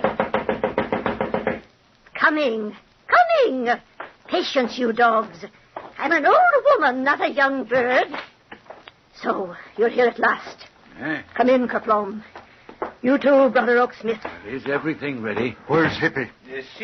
Sit, friends. We will begin in a few minutes. Here's wine.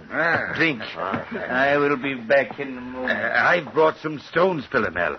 Rubies. We'll test the doll with them. Here. Good.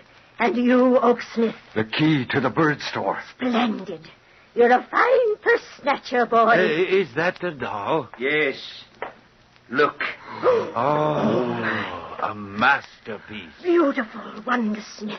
Beautiful. A magnificent little man with the face of a devil. The sword in his hand is as sharp as a razor. I have never fashioned anything as fine as this. And we will bring him alive with one of Philomel's souls and send him out into the world for victims. That we choose. Yes, that we choose. He will bring us back the rarest jewels, and he'll fight the very devil himself to do it. An epic thief, the size of a cat. Let us test him now. Have you the soul, Philomel? In this bottle. The soul of a scoundrel hung at dawn from a public gallows. You seem uneasy, Philomel. This is a restless and angry soul. He stirs in the bottle. Let it loose upon the doll. Soon. Silence. What is it, Hippie? I heard something. In this hall, the step going by. Your daughter, perhaps. She wouldn't dare. Oh, come, you're imagining things. There's no one here. I'm not so sure.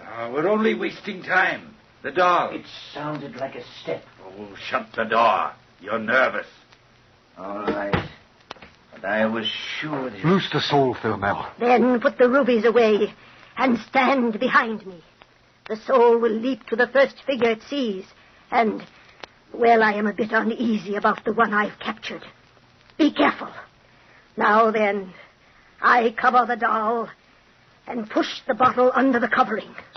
Loose the stopper and, unerring, sure with devilish art, possess this body, seize this heart, muscle and nerve and brittle bone, make them all your very own.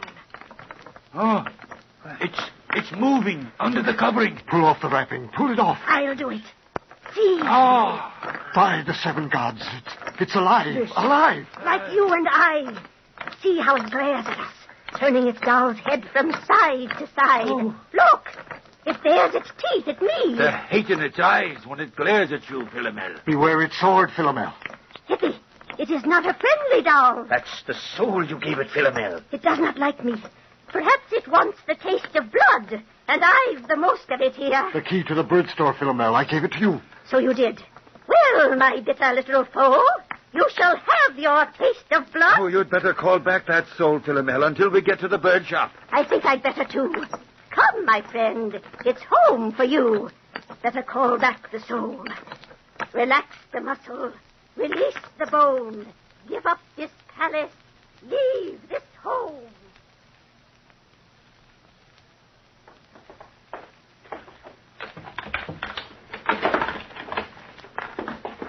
A light.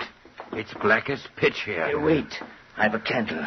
Hold the doll, Oaksmith, while I strike a match. I have the doll, Wondersmith. Just a minute. Help! Murder! What's that? Strike the match, Wondersmith. Strike it. There.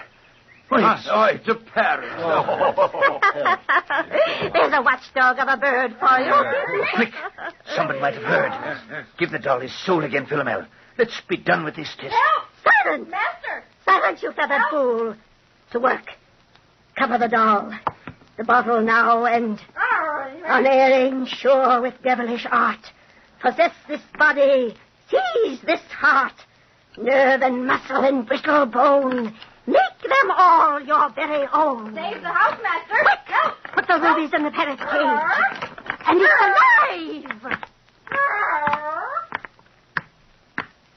At first, Your Honor, the tiny doll glared murderously at Philomel, the fortune-teller. Even in the candlelight, I could see her grow pale. But the instant the doll saw the jewels, greed crept into its eyes. And nimbly, its tiny sword glittering in the candlelight, it ran across the tabletop, jumped to a shelf, and then, as graceful as a cat, leaped across to the parrot's cage. For a moment he hung there, the cage swinging back and forth, silently, back and forth. The parrot shouted at him, but the doll showed no signs of fear. He stared coldly, and with a thin, amused smile at the bird behind the bars. What happened then, Your Honor, happened in a twinkling. The doll flung the cage door back, and in he leaped, his sword flashing with a rapier speed. The parrot's wings frantically beat the air, and it screamed. Blood peered upon the bird's breast. The doll, like an Italian fencing master, danced about the frenzied bird, plunging his sword into it time and time again. All of us stood there, staring, open-mouthed, at the struggle in the cage, unaware that it was only the parrot screaming. It seemed to each of us that we could hear the din of some titanic battle, that we could see the dust of some distant armies locked in war. And then it was over in a flash. The bird screamed. It shuddered, and spasms racked its body. And then it fell to the floor of the cage. For a moment, the doll stood there, wild-eyed and panting. And then it bent, scooped up the rubies, and swung out of the cage. When it reached us, it dropped the jewels on the tabletop and watched Philomel. Magnificent. Magnificent. Did you see him? Lord. My doll's a success. A success. Philomel, watch out. Hippie! Hippie! I've got him. Draw the soul out, quick. Did you see? He lunged at her. The doll lunged at Philomel. Draw out the soul. Draw out the soul. Relax the muscle. Release the bone. Give up this parrot. Leave this home. The doll lunged at Philomel, the fortune teller? Yes, Your Honor. The doll had lunged at Philomel, the fortune teller. There was no question about it. The doll, or the soul that was in it, considered Philomel as his foe. At that time, Your Honor, the sword in the doll's hand was not poisoned. Ah, but later on, yes, later on.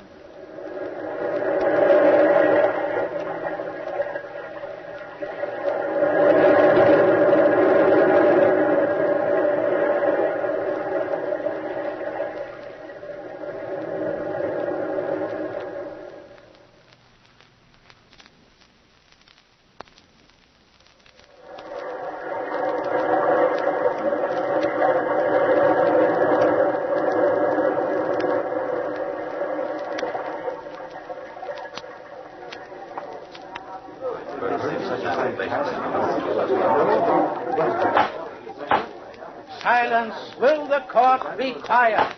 Must I clear it? Now you may go on, Mr. Hippie. Continue with your confession regarding the murder of the fortune teller, Philomel.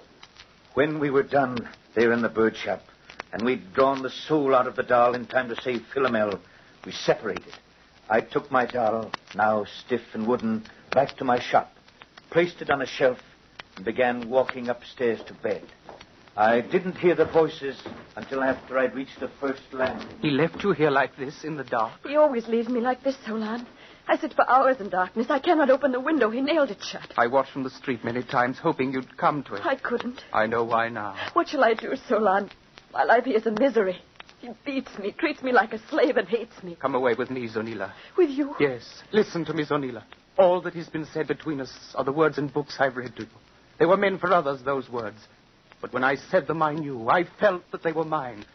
What are books to me, Zonila, but sources to find my thoughts of you in words? Solon. Don't look at me with such wonder and surprise in your eyes, Zonila. Is it a wonder that I should love you? Is it an incredible event that your name should ring like a joyous bell in my brain? For months I've watched your window, hoping to see you appear in it. For months, torturous days, I've loved you, Zonila, loved you, and spoke to you the words of others because I was afraid. You love me, Solon? Me, a poor wretch? No poor wretch to me, Zonila, but the reality of my dream, the personification of my hopes. Me? Me? My love's as wide as the ocean's wide, Zonila, and as deep and as strong and firm as the iron mountains. Solon? Yes. It's so hard to say. So hard. Say it, Zonila. Say it. Dear Solon. You're crying. Because a miracle has happened. A miracle. Zonila. I've loved you from the first time I heard your voice. And I thought you were only kind, showing pity. And I needed even that. I never thought you'd love me in my misery. Zonila, come away with me.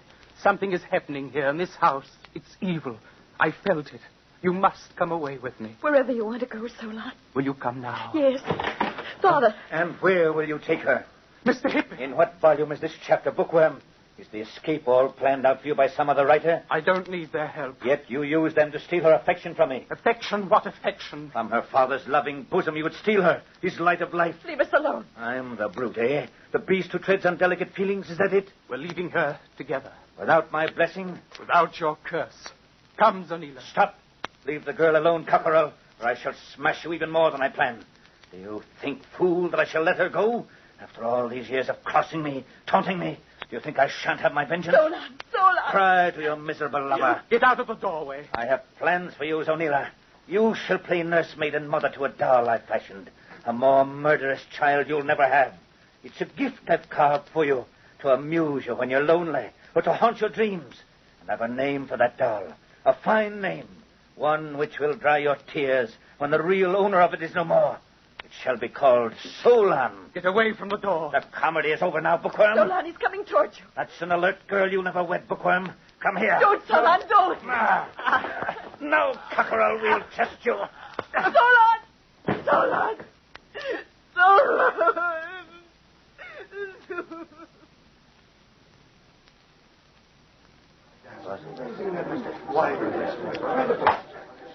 Quiet. You may proceed. I had to strike the girl to quiet her, Your Honor. And when she was still, I bound up Solon, slung him across my shoulder like a sack of meal, and carried him downstairs to the shop. A plan was already formed in my mind, but it needed the help of the fortune teller, Philomel. I made sure the shop was locked, and leaving Solon there, lying on the floor, I went out. The hour was 9:30. It took me only a few minutes to reach the fortune teller's door. Who is it? Open. It's I, Hippy the Wondersmith. Coming. I'm an old woman. You knock like the very devils behind you. Come in. What brings you here now? The doll's soul. I need it. Ah? And why? I've a task for him. Another test, and it must be done tonight. What test, Wondersmith? A human one. Solon, the bookworm. Will you bring the soul? No. What? Why? Why not? I am not anxious to be carved like roast pork, Wondersmith, by the little devil. He hates me. We were badly met, it seems. But I need the soul now. No. I'll give you half my share of what the doll brings us later. And if I've long been buried by then? Philomel. No. Hippy, I must trap another soul. I won't wait. I won't. Solon must die now. Hippy!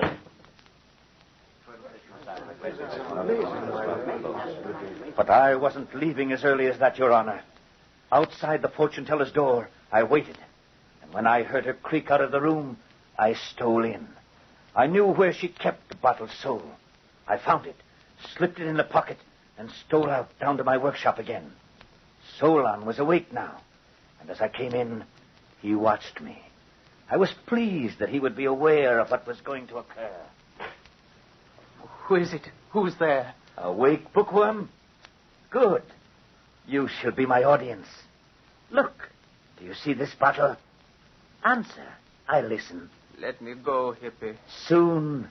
You shan't be in this world much longer. This bottle. Let Zonila go then, if not me. It's Zonila I want. It's you I've no use for, Bookworm.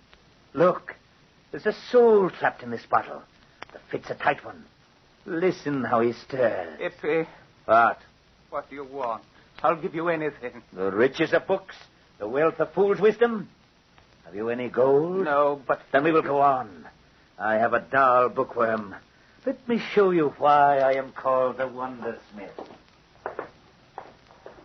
Look, isn't he a very devil of a fellow? Oh. And the sword, it's sharp.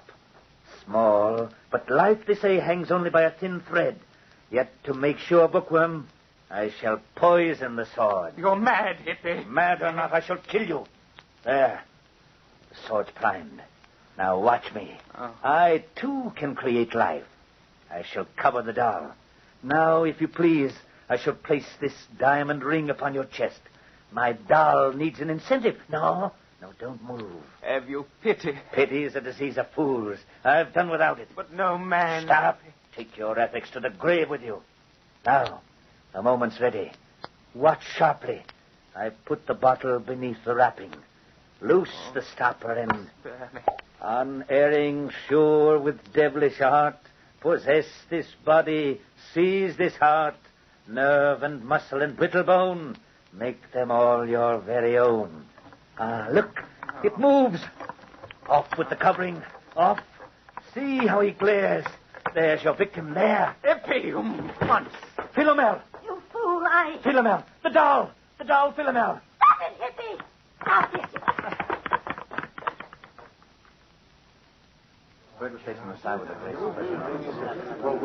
I can still see it all clearly, Your Honor.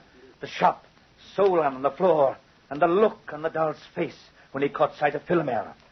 That was the time I first noticed the gold brooch on the front of Philomel's dress. The doll raced across the floor with his sword held high. Philomel's face fell and then grew rigid with terror.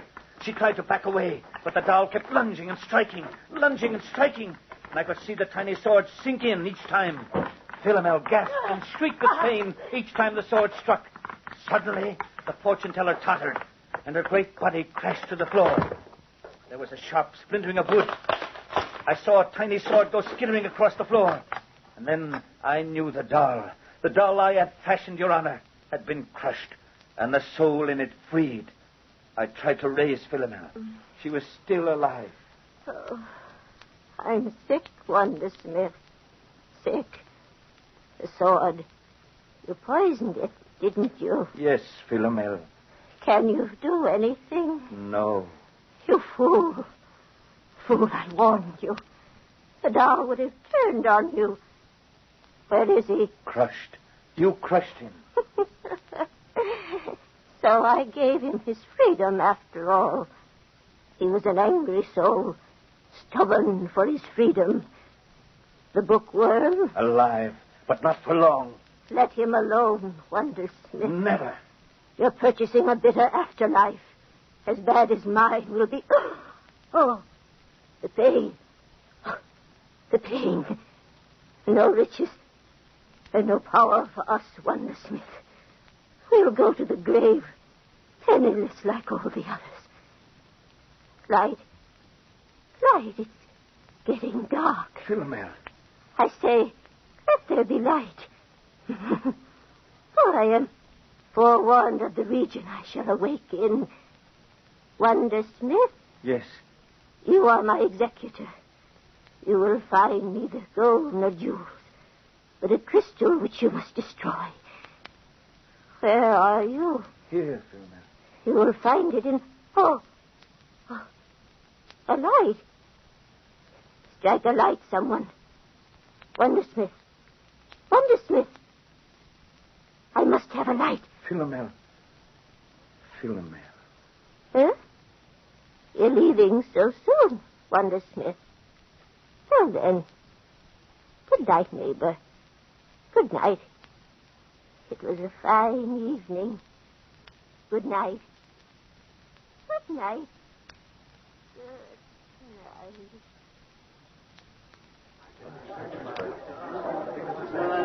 And she was dead, Your Honor. And for a little while, I sat there in the silence, holding her head in my arms. I think, and believe me, Your Honor, it is important that you do. I think I loved the fortune teller.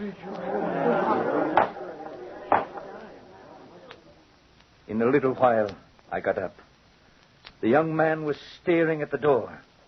In it, pale, drawn, filled with terror, stood Zonila, a pistol shaking in her hand.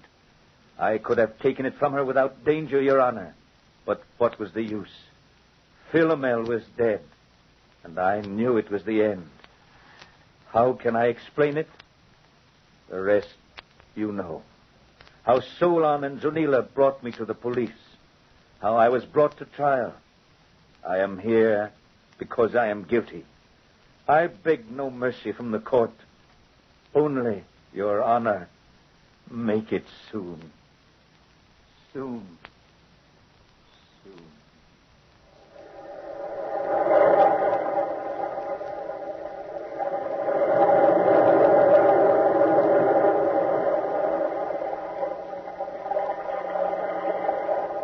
From the time-worn pages of the past, we have brought you the story, The Doll. Bellkeeper, toll the bell.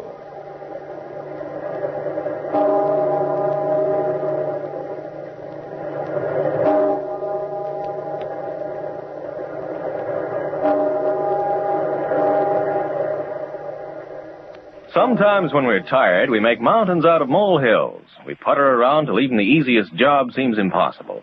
Now, if you're that tired and pale besides, your doctor may find you have a borderline anemia, resulting from a ferronutritional blood deficiency. Then you need ironized yeast tablets. They help build up your strength by building up your red blood cells. So take ironized yeast tablets to get back your color, your vigor, your driving energy. Ironized yeast tablets. Our next broadcast was one of the premier drama programs of the golden age of radio and was subtitled Radio's Outstanding Theater of Thrills and focused on suspense thriller-type scripts, usually featuring leading Hollywood actors of the era. Approximately 945 episodes were broadcast during its long run, and more than 900 still exist. The protagonist was usually a normal person, suddenly dropped into a threatening or bizarre situation. Solutions were withheld until the last possible second, and evildoers were usually punished by the end. We present to you Suspense on HOJO Radio. Suspense.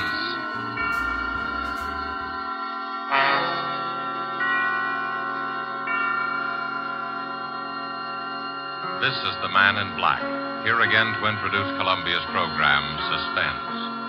Tonight, in one of her rare radio appearances, we bring you a star who has occupied a unique place in the affections of moviegoers ever since the screen first became of age, Miss Lillian Gish. Appearing with Miss Gish are two distinguished players, Mr. Ray Collins of the Metro-Goldwyn-Mayer fold, whose current release is Thousands Cheer, and Mr. Bramwell Fletcher, who has ornamented many a stage and film success. There are only three players in Marry for Murder, which is tonight's tale of suspense. Only three characters in this story, whose beginning and end are shrouded in a dense down-east fog. A story of slow terror and swift death, planned by a brilliant murderer. And so with the performances of Lillian Gish as Letty Hawthorne, a frightened, neurotic creature who seemed destined to be a perfect victim. Of Bramwell Fletcher as Mark Taylor, so handsome and attentive.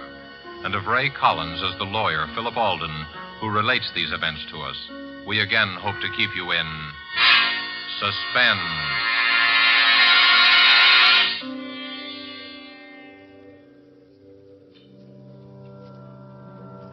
I used to love the sound of foghorns on the bay, especially at night when I sat before the fire, let their lonely wail weave a contrast between my snug comfort and the gray immensity outside.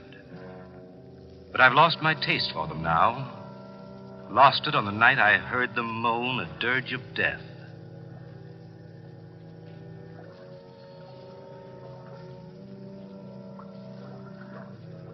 It's hard enough to lose a friend. But to lose one as I lost Letty Hawthorne is the kind of blow you'll never quite forget. I remember the first time I met her. It had fogged up all of a sudden, as it does here on the Cape. But Ann Wentworth held her Sunday night supper as usual. Letty was the only stranger there, a newcomer to the Cape. I looked at her and thought she'd be an attractive woman if she only didn't flutter so much. She was a trim, pretty woman of about my own age, which is 40. You're Philip Alden, the lawyer, aren't you? Oh, what a pleasure to meet so many nice people. There go those foghorns again. Yes, Does one really get used to them in time? Well, I love the Cape, but I can hardly bear that sound. So depressing, isn't it?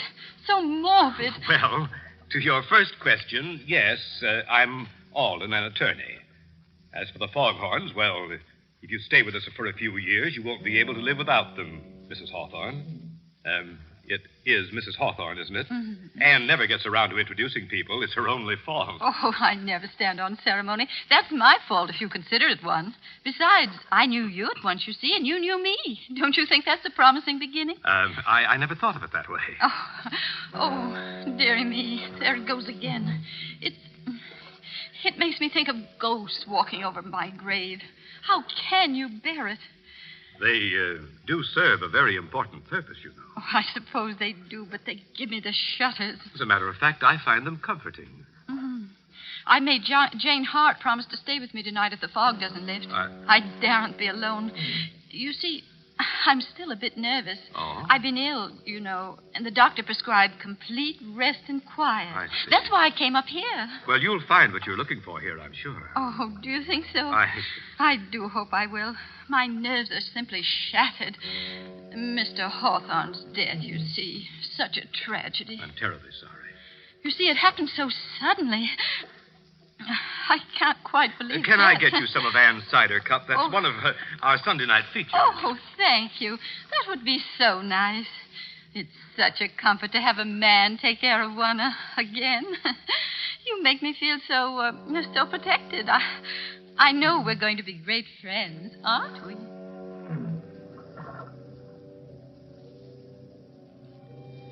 I can tell you I worried a bit for a while after that first party. Letty Hawthorne was a charming woman, a bit fluttery, as I said, but still attractive and rather pathetic. I was afraid she was setting her cap for me. You see, I'm a crusty old bachelor, but even my friends were beginning to wonder.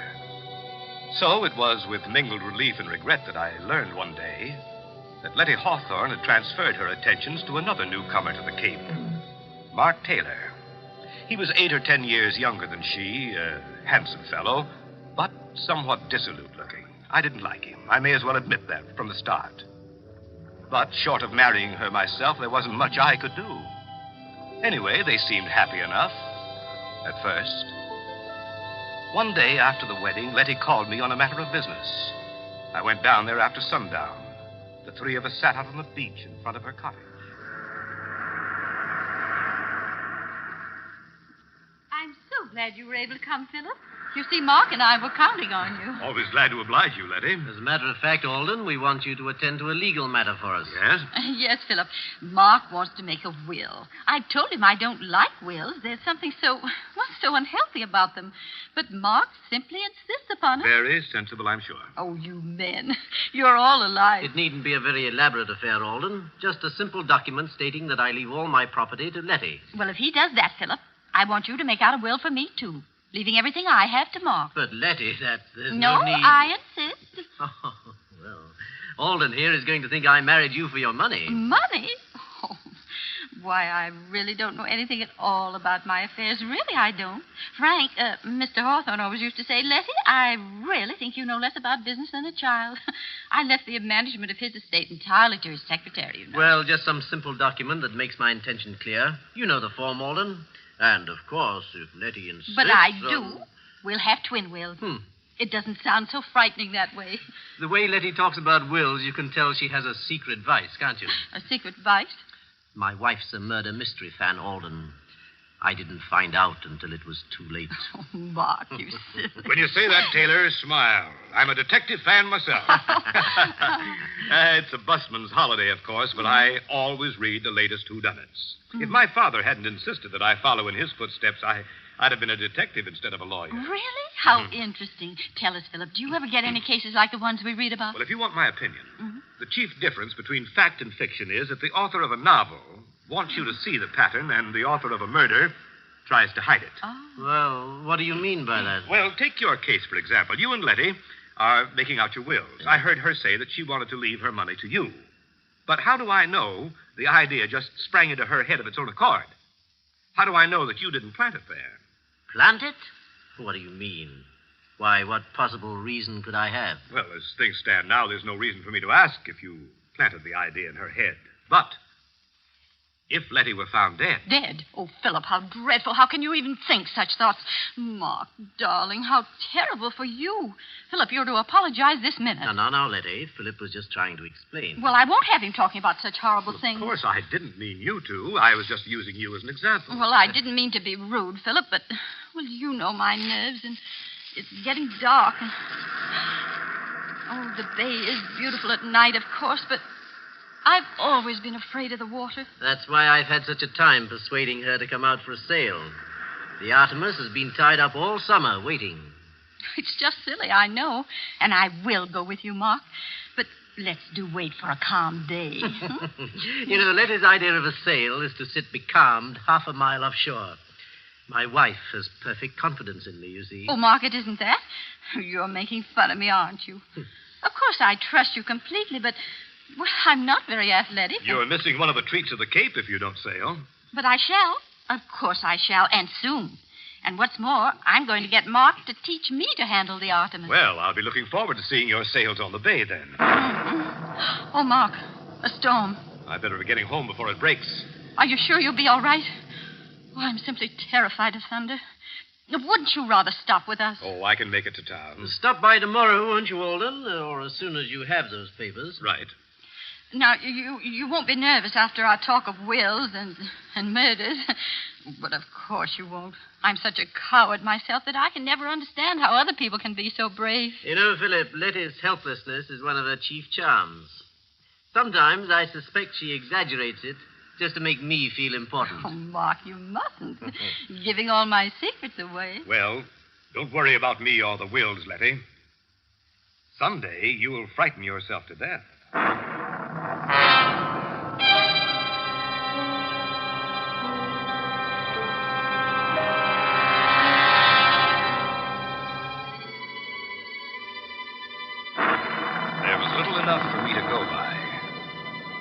Gradually, I found myself worrying about Letty and Mark. They didn't seem to be hitting it off. Oh, on the surface, everything was smooth. But I was haunted by a premonition of what I didn't know.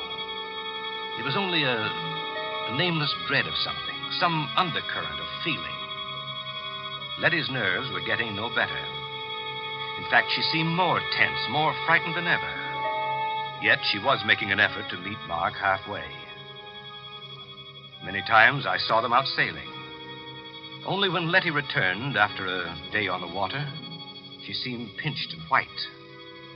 While Mark appeared to be glowing with vitality, Letty grew paler and more distracted. I realized suddenly that she was a middle-aged woman. One day in town, I met them in the general store. But I tell you, Mark, you're just imagining it. I hate to have that stuff around, as you very well know. You read all kinds of stories about the way it gets mixed up in food. Oh, nonsense. Well, I'm sure there aren't any rats around the boathouse. I'd know if there were. I'm simply terrified of them. But I can't bear thinking of having poison around. Why, I'd be worried all the time. Oh, Letty, for heaven's sake, stop being childish. I didn't put traps around because you didn't want them. Now that I'm trying to get rid of them in another way, you make a scene. I don't see why we have to go into a 3-act tragedy just because I want to buy some rat poison. Hello, you two. Oh, hello, Alden. Why, Philip, how nice to see you. Mark and I were just doing a little shopping. Philip, will you do me a favor? Will you please reason with Letty and try to get some sense into her head? Say, wait a minute. This sounds serious. Well, it isn't really. But, Philip, you know my nerves and the way things upset me, and Mark just doesn't understand. Oh, I know I'm just a silly woman, but the doctor says I have to be humored. And now Mark is so unreasonable, and it's such a little thing. Of course it's a little thing, and that's why I can't understand your attitude. Now, look here, Philip. The boathouse is infested with rats. Wouldn't you say the obvious course of action would be to get rid of them? Why, of course. But poison, rat poison. Oh, Philip, don't you see how horrible it is? I mean, accidents do happen. I've always hated to have anything like that around just in case. I've heard of children eating this stuff by accident. But you two people can take care of yourselves. Frankly, Letty, I think you're making a fuss over nothing. Yes, that's right, Philip. That's just what I told her. Well, very well then. But if I'm found dead, I hope you realize you'll both be under suspicion.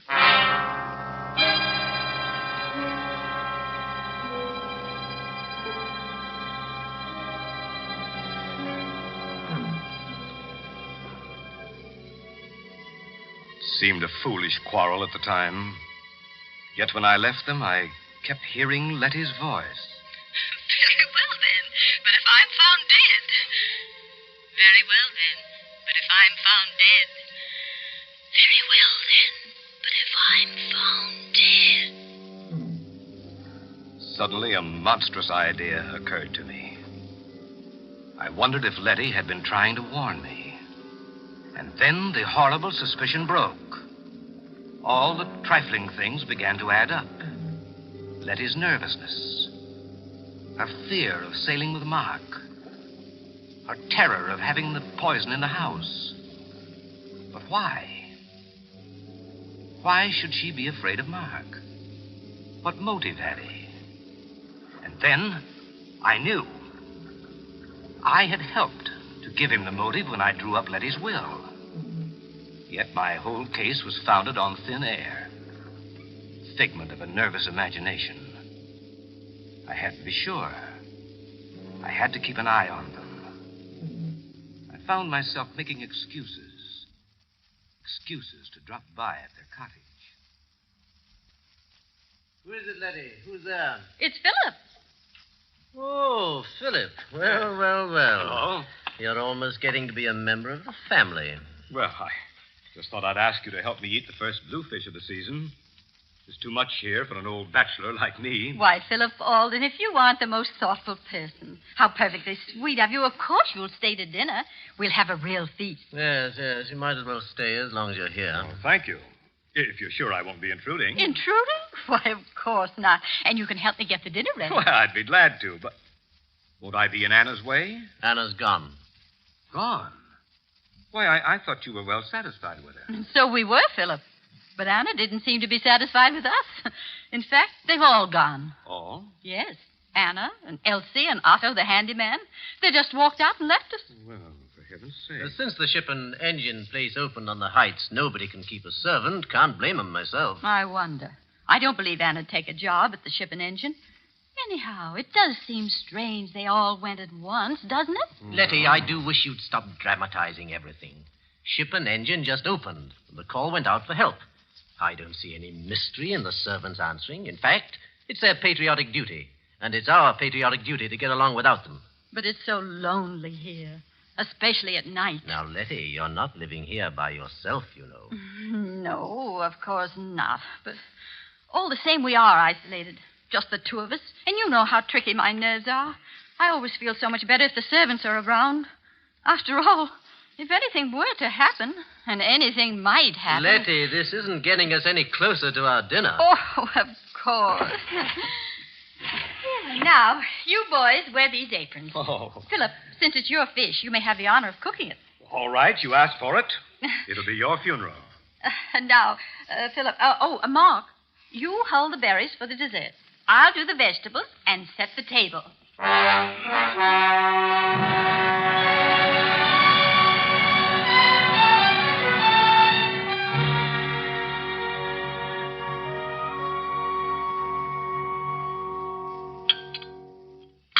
Well, for a seasoned bachelor, this dinner's a rare treat, Letty. Oh, I'm so glad you enjoyed it, Philip. Though I don't deserve the credit. That bluefish was simply delicious. How did you manage to catch it all by yourself? I always think men are so wonderful. Well, I'll be glad to take you both the next time I go fishing. It's good fun. Fresh air would be good for you, Letty. Oh, no, I couldn't. Well, I'm still just a wee bit nervous about the water. Though I tried terribly hard, haven't I, Mark? Yes, you have. I've been good about the sailing. And you know I'm learning to manage the Artemis all by myself, aren't I, Mark? Mm-hmm. I don't write my name in the wake anymore, do I? Yes, Letty's a real hand at the tiller. She'll be a better sailor than I am soon, you see. You'd have seen her take the Artemis into harbor the other day. You did, all right. Yes, she came through that channel with a breeze against her. I wanted to take it over, afraid she'd run into the mud flats. But no, she coaxed it all the way, and we came in under sail. Yes, and I wanted to do it all by myself, even though I was terrified. Well, good for you. Why, that's really a splendid accomplishment. I've been negotiating the harbor for years, but I confess that I have trouble every now and then. Well, since nobody wants any more berries, I guess it's time to do the dishes. Now, I'll show you what a good hand I am as a dishwasher. Wait a minute. That's my job. Here. No, Here. I'll clean and wash. You two can dry, and you can dry. Letty, what is it? Well, you shouldn't have tried to carry that tray. No, it's not that. Why, Letty, what's happened to you? You look ghastly. I'm afraid something I ate. Here, you better lie down. Oh, I'll carry her upstairs. Get a doctor, will you? I'm afraid, Mark. I'm afraid I've been poisoned.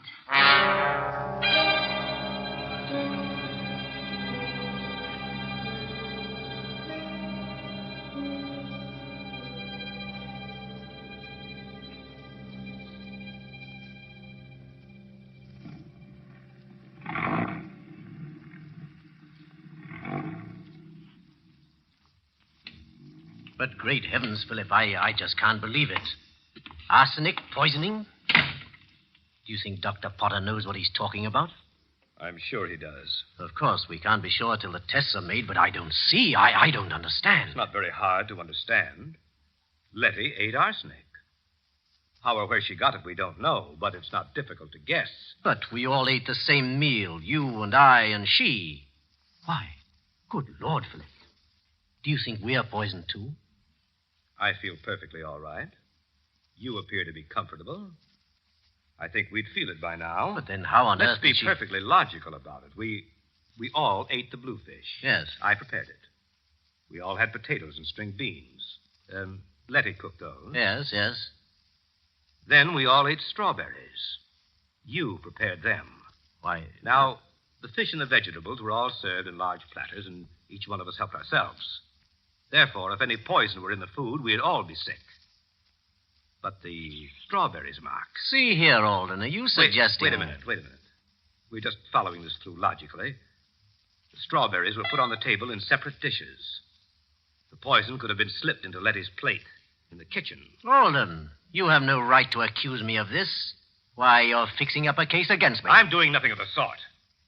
In any event, I think you might worry less about your own skin and more about Letty. Thanks. I think I can take care of my own wife. Nevertheless, I suggest you get someone to help you. I'm perfectly well able to nurse her myself. If I were you, I'd have someone else as well.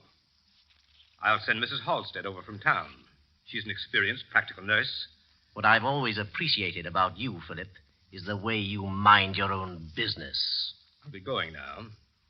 Mrs. Halstead will be along as soon as I can get her.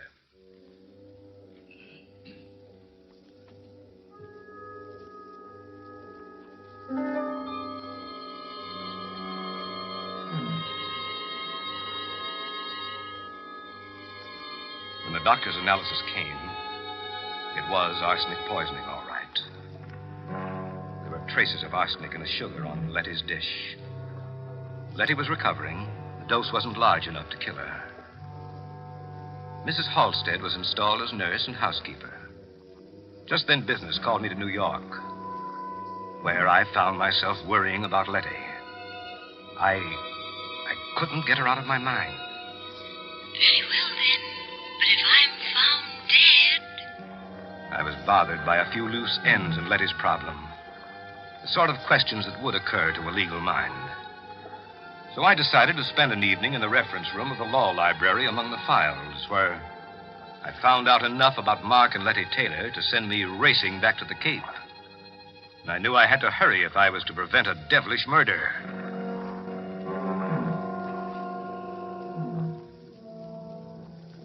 It was one of those dull gray afternoons when I arrived at the station. Fog was so thick over the bay that it seemed to cloud the whole town. Cold fear gripped me. Letty and Mark, I learned, had left at dawn for a weekend sail. I could picture them. Murderer and victim. Shrouded in the gray veils of the fog. Drifting. Waiting. While the foghorns cawed a hoarse warning of murder. So, I was too late. The trap was sprung.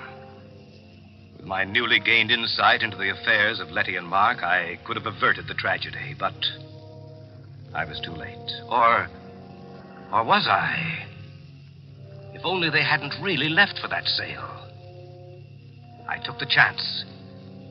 Feeling my way along the Cape Road, I reached the Taylor cottage. Nobody was there. Then I heard noises in the boathouse. I crept down the slope and listened.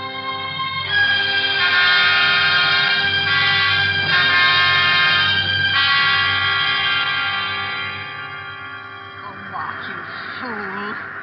Philip Alden will be sure you planned to murder me for my money. I saw the suspicion dawn in his mind that day we made out our twin wills. I saw it grow when I was seen in the general store and you brought the rat poison. And that night when I was taken ill, he was sure. Do you hear me? Sure. You wanted to teach me to sail the Artemis. Thought I was afraid of the water. Well, Mark Taylor, when your body drifts to shore, Philip Alden will swear that only an accident prevented you from murdering me. What fools you men are. Aren't you? Aren't you? Why wouldn't you like to answer me, Mark? Don't you wish you could talk to me again? To your helpless little Letty. But you can't, can you? Dead men can't talk, can they?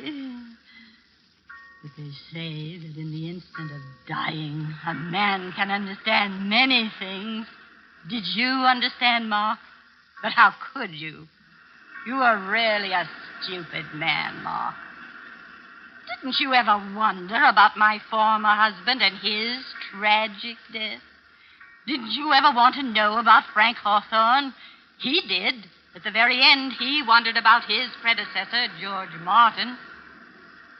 Strange how both died in a yachting accident, isn't it? Frank died off the coast of California, and George was drowned in the Gulf of Mexico. And now you, Mark, your body will be found someplace along the Cape here, I suppose. Oh, what bad luck I've had with my husband. But how thoughtful all of you were to leave me your property. Too bad I'm such an extravagant widow, isn't it? For I do run through money. I wasn't lying about that. Oh, dear, I wish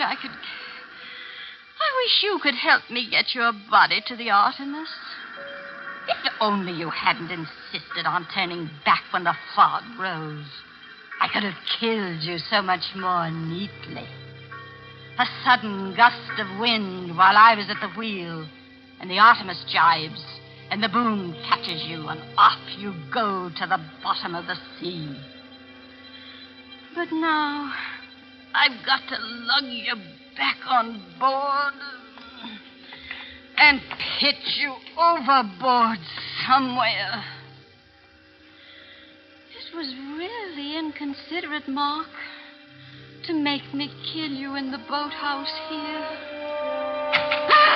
You won't have to drag the body aboard, Letty. Oh, Philip, I'm so glad you've come. Are you, Letty? Something dreadful's happened to Mark. I'm so upset I hardly know how to tell you. Oh, Philip, I think I've... You needn't pull a phony feint this time, Letty. I fell for it before when you made me think that Mark had poisoned you. That is, almost. Why, what do you mean, Philip? That was a little too smart, Letty, that poison scene. Because when I left you, I wondered about two things. Why anyone should be foolish enough to attempt that type of murder before an audience, and why, having attempted it, he should fail to make the dose large enough. Why, I don't know what you're talking about. I think you do. You see, while I was in New York, I took the trouble to look up a few matters that were bothering me. And I found the newspaper clippings of your two previous, shall we say, accidents. Oh, Philip, isn't it dreadful? Still pretending. You're a clever woman, Letty, but I overheard you just now. You'll never prove anything. I think I will. You see, I found the motive, too. It was marry for money, marry for murder, wasn't it? I wouldn't try to run away, Letty. I brought a gun. You're coming with me to the police station. Don't wonder that you hate the sound of foghorns, Letty Taylor. You've spoiled them for me, too.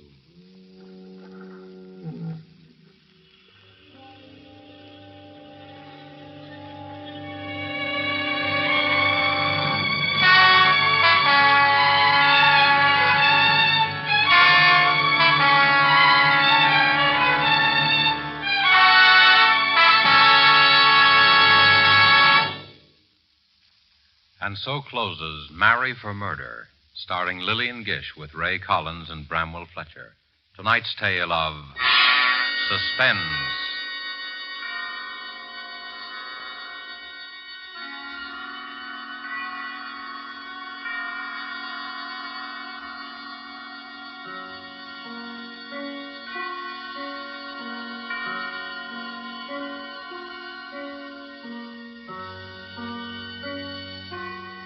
This is your narrator, the man in black, who conveys to you Columbia's invitation to spend this half hour in suspense with us again next week, same time, when Virginia Bruce and John Loder will star in the Dorothy B. Hughes suspense thriller, The Cross-Eyed Bear. The producer of these broadcasts is William Spear, who, with Ted Bliss, the director, Bernard Herrmann and Lucien Marowik, conductor and composer, and Walker T. Field, the author, collaborated on tonight's Suspense.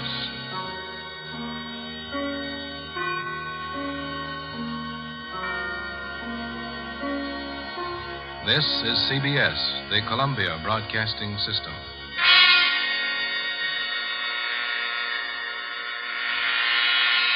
Ladies, here's a sensational beauty tip direct from Hollywood.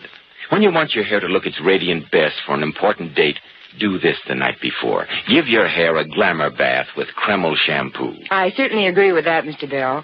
And you know, Kreml shampoo is the shampoo used by those famous beauties the flowers modeled. Kreml shampoo has been especially developed to glamour bathe each tiny strand of hair so that it fairly radiates natural dazzling highlights. It leaves the hair simply gleaming with natural glossy luster. And what's more, your hair stays that way for days. And please bear in mind that Kreml shampoo is not a soapless shampoo. It's not a cream shampoo. It's not a drying detergent. It's entirely different. Yes, Kreml shampoo uncovers all the natural highlights that lie concealed in every woman's hair. Yet it never dries the hair.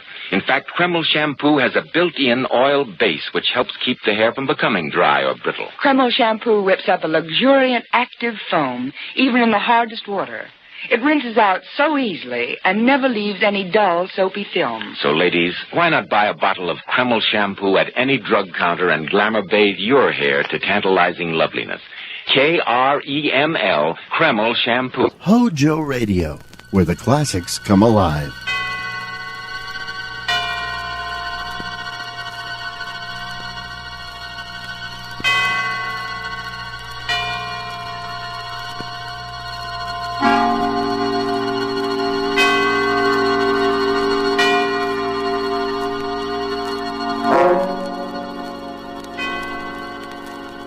Suspense.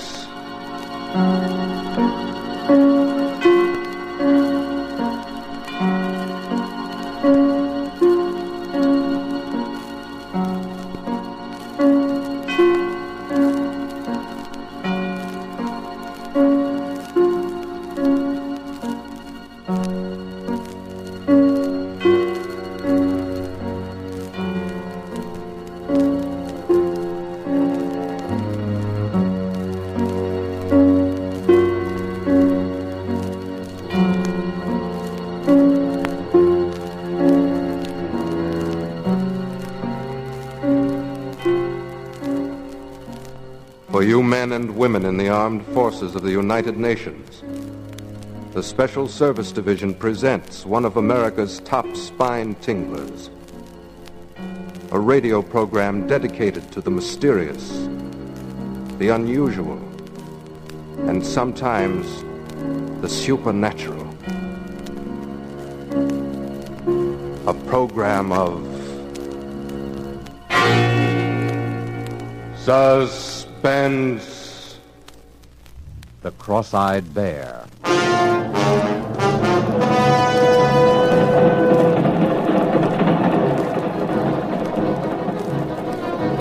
A subway train, Midtown New York. A tall blonde girl reading an item in her newspaper. Reading it over and over. An advertisement. A personal advertisement.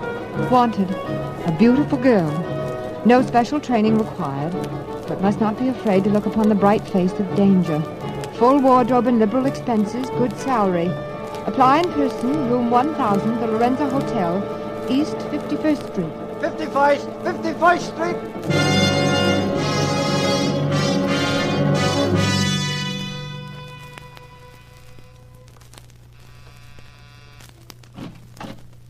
How do you do? I came to answer an ad. Oh. Is this the place? Yes, this is the place, I should think. Well, am I the only one? Not quite, but just now you're the only one. I see. I thought... Listen, Miss, whatever your name is. Lizanne. Lizanne Stephenson. Take my advice, Lizanne, before it's too... Lydia, about that... Oh, someone to see me? This young lady came in answer to the ad, Mr. Fokker. Miss Lizanne Stephenson. I see. Well, won't you come in, Miss Stephenson? Thank you. In here, please, my office. Please sit down, won't you? Thank you. Uh-huh. Not bad. Not bad. Oh, excuse me, Miss Stephenson. This is my associate, Mr. Hugh King. A bodyguard. She might as well know these little things, Bill. Hugh's not really rude, Miss Stephenson. It's just a mannerism. Well, Bill did advertise for a beautiful girl. I've always considered myself sort of an authority on that subject. I see. Perhaps, Mr. Fokker, you'd be good enough to explain why... Perhaps I might tell you something about the job, eh? Well... Why did you apply for this position, Miss Stephenson? I needed the work. And you're quite sure you're not afraid of danger? As a matter of fact, I suppose I am, but I told you I need the work. Well, that makes two of us. Miss Stephenson, have you ever heard of the cross-eyed bear? Yes. Where? Why, in the papers. Wasn't that what they called Knut Villiers, the Swedish nickel king? Did you know he was dead? Yes, that's how I happened to hear about him, when they had it all in the papers about a year ago. And did you know he had 3 sons? No, I didn't read much beyond the headlines. He did. One of them's dead. His name was Dean, the youngest. The oldest, Stefan, is still in Sweden.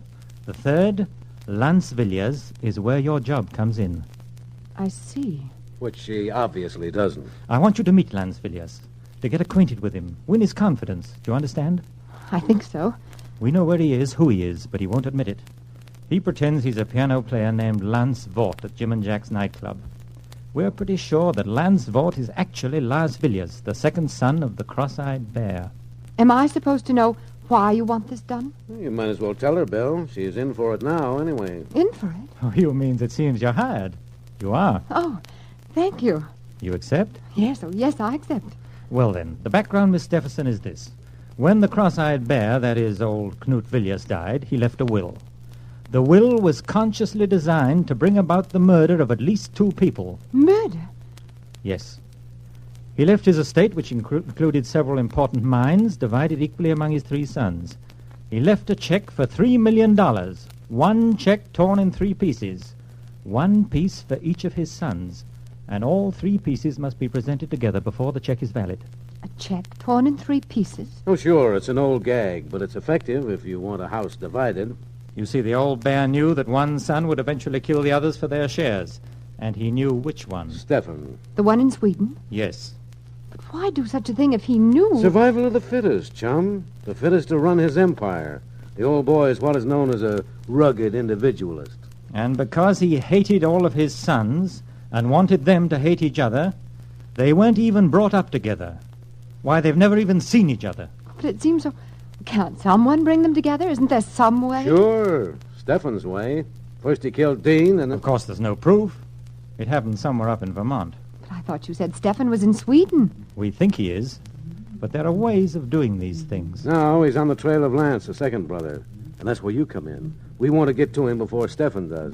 But if you think you know where he is and who he is, why don't one of you talk to him? Because he's scared. He doesn't trust anyone. He won't talk to anyone.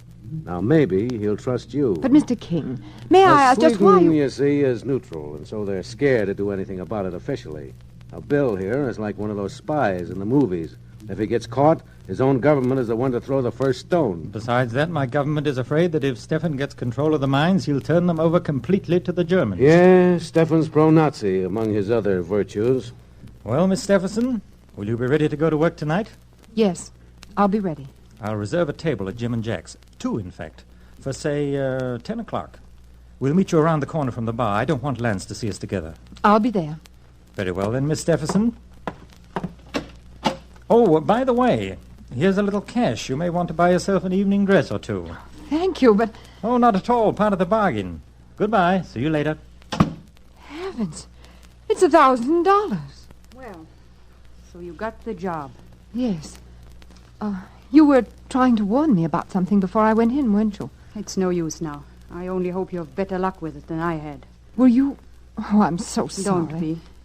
Look, Lizanne, I don't know who you are, but you must be somebody. You must be mixed up in this thing somehow. I must be somebody? If you're not, get out of it while you can. You are, of course, but get out of it anyway. Why? Didn't it ever occurred to you that the ad you answered may have been in the papers for weeks, and that there are thousands of beautiful girls in New York, and that hundreds of them must have come up here and been turned away? I wondered, yes. And why do you think, out of all those, you were chosen? That's it. I don't know.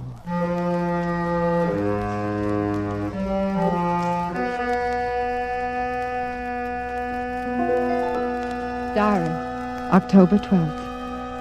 Yes, why was I chosen? Who are they, really? And more important, what do they know about me? There's no answer except to work with them and wait. At least I know that at last I've found the trail of the cross-eyed bear. It's true, then, about the torn check divided among the 3 sons. And one is already dead, Dean. The second, the man I'm supposed to meet tonight, to trap. But I'm sure now that I was right to come to New York, and I'm sure I was right to answer the strange ad. As for danger, I always knew it would be there.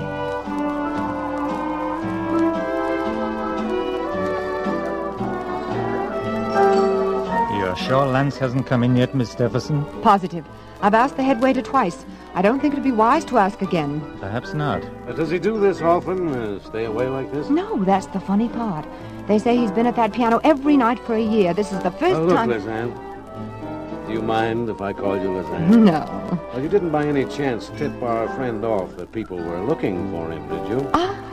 Why should I when I'm working for you? Oh, I'm sorry. Skip it. Just a habit. Nobody trusts anybody in this thing anymore. But if you don't trust me... Of course we trust you, Lizanne. He was a little nervous, that's all. Me? I'm not nervous. I like sitting around nightclubs with beautiful girls. You do look very charming tonight, Lizanne. It would be hard not to on $1,000. Hey, don't look around now, but our boy's just come in. Did he see us? No. I just happened to be looking around the corner and saw his back. He's heading for the orchestra. All right, Lizanne, here you go. Don't be nervous. Just talk with him, chat along, you know. What should I not say? And be as frank as you like. There's nothing to conceal. All right. Oh, waiter. See you later. Waiter, I have a table reserved for tonight. My escort will be along shortly. Yes, madame. What is the name, please? Stephenson. It's table number 24, I think, over by the orchestra. Oh, well, this way, please, madame.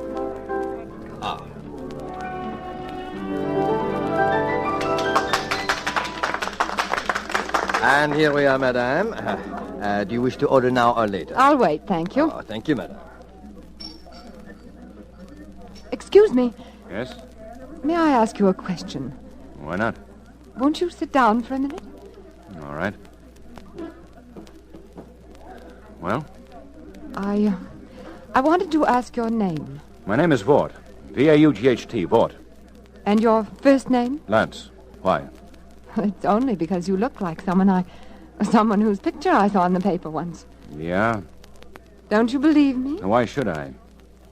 You're just another one of these people who've been going around here lately with a bad case of mistaken identity. Well, you're wrong, too. You know about it, then? About the cross-eyed bear? Of course I do. It's been following me long enough. They think I'm Lance Villiers, that I'm heir to a lot of Swedish dough. Well, I'm not. You still look like the picture I saw in the paper.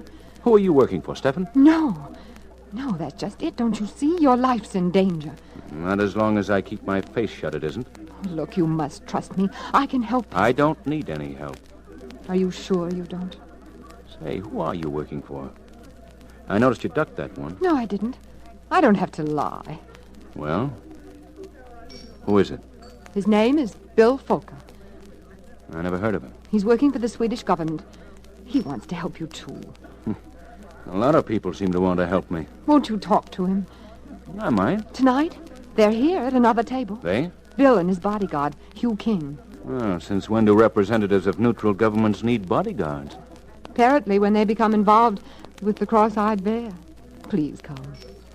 All right. For a couple of minutes. I'll admit I'm rather curious. Over here. Oh, I didn't tell you my name, did I? It's Lizanne. Lizanne Stephenson. Oh, nice. Here we are. Mr. FUNKO, Mr. King. This is Mr. Lance Vaught. How do you do, Hi, sir? Mr. Vaught. Won't you sit down, Mr. Vaught, please? Thanks.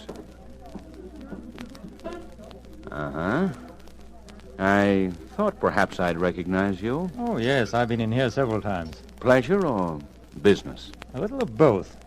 Look, Mr. Vaught, I'll speak frankly with you. You can save it. Your Miss Stephenson has told me all about it. My name is Vaught. You're barking up the wrong tree. Got a birth certificate? Why should I show it to you? It might, Uh-oh. Here comes something. Well, hello, Hugh. Hi, Toby. Oh, don't let me disturb you. But, you better make some introductions, Hugh. Well, this is Inspector Tobin of the Homicide Squad. Miss Stephenson, Mr. Vaught. How do you do? Mr. Falker. How do you do? What's up, Toby? Oh, I just thought I'd like to ask a few questions. Well, I'm sure you don't want me. I've got to get back. You better stick around, son. Oh. I don't I see. suppose any of you can give a satisfactory account of your movements between, say, 8 and 10 this evening with witnesses. I thought so. How about you, Miss Stephenson? You're a new one. I thought you might at least. Well, it took me quite a long time to dress. Yeah, it looks as though it might have. Well, it's better to have too many suspects than none, I guess. Come on, Toby. Give. There's been a murder. A murder? That's right. A certain Lydia Vinton. Your secretary, Mr. Volker. Lydia? Surprised? Why? Of course. Where do I come in on this? Well, now, Mr. Vaught, the New York police know a lot more about what's going on in the world than you think. All sorts of things. Like the cross-eyed bear, for instance. I've got nothing to do with the cross-eyed bear. Maybe you have, maybe you haven't. But there are a lot of people who think you have, including me. But Lydia, poor Lydia, she was only my secretary. She had nothing to do with it. Had nothing to do with the cross-eyed bear? Whether you knew it or not, Mr. Fulker, Lydia Vinton was in the cross-eyed bear thing up to her neck. She knew the Villiers setup. She knew the Villiers family. In fact, she was one of the heirs to the Villiers fortune. Lydia was? Lydia, Mr. Fulker, was the wife of Stephen Villiers. And that's why she was killed.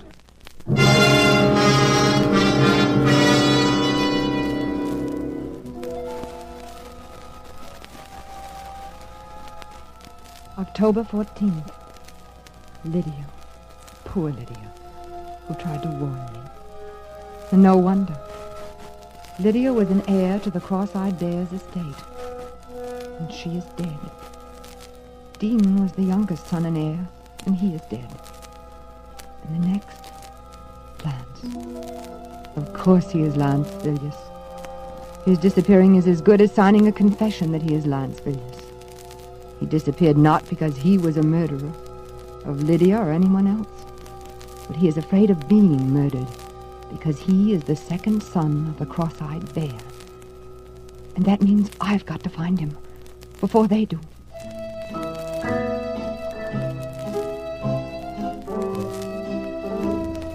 Vaught? Lance Vaught? No, I don't know anybody by that name. Well, he might be using some other name, but he's a piano player. Well, that isn't him over there, is it? No. You don't have any other piano player, one who's just recently come with you? No, no, ma'am.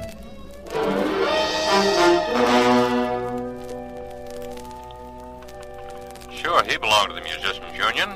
They all do, but he hasn't worked for over a week, and, well, if he didn't leave any forwarding address at his hotel, I'm sorry.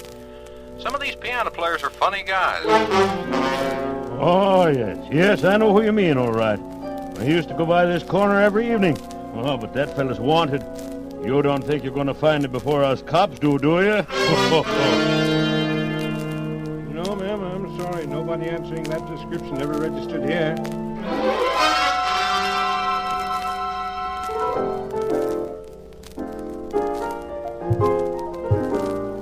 I know you feel mighty bad about not finding that man. I can see that. Do you want a little advice? Oh, yes, I do. You ever hear of the 48 Club up in Harlem? No. You go up there. Now, I'll tell you how to get there. And you just hang around. You'll show up there one of these nights. But why? Because nobody that's a real musician, and I know that boy is a real musician, nobody could stay away from there very long. They got a piano team up there. You just got to hear him ever so often. Now, you just go on up there like I tell you.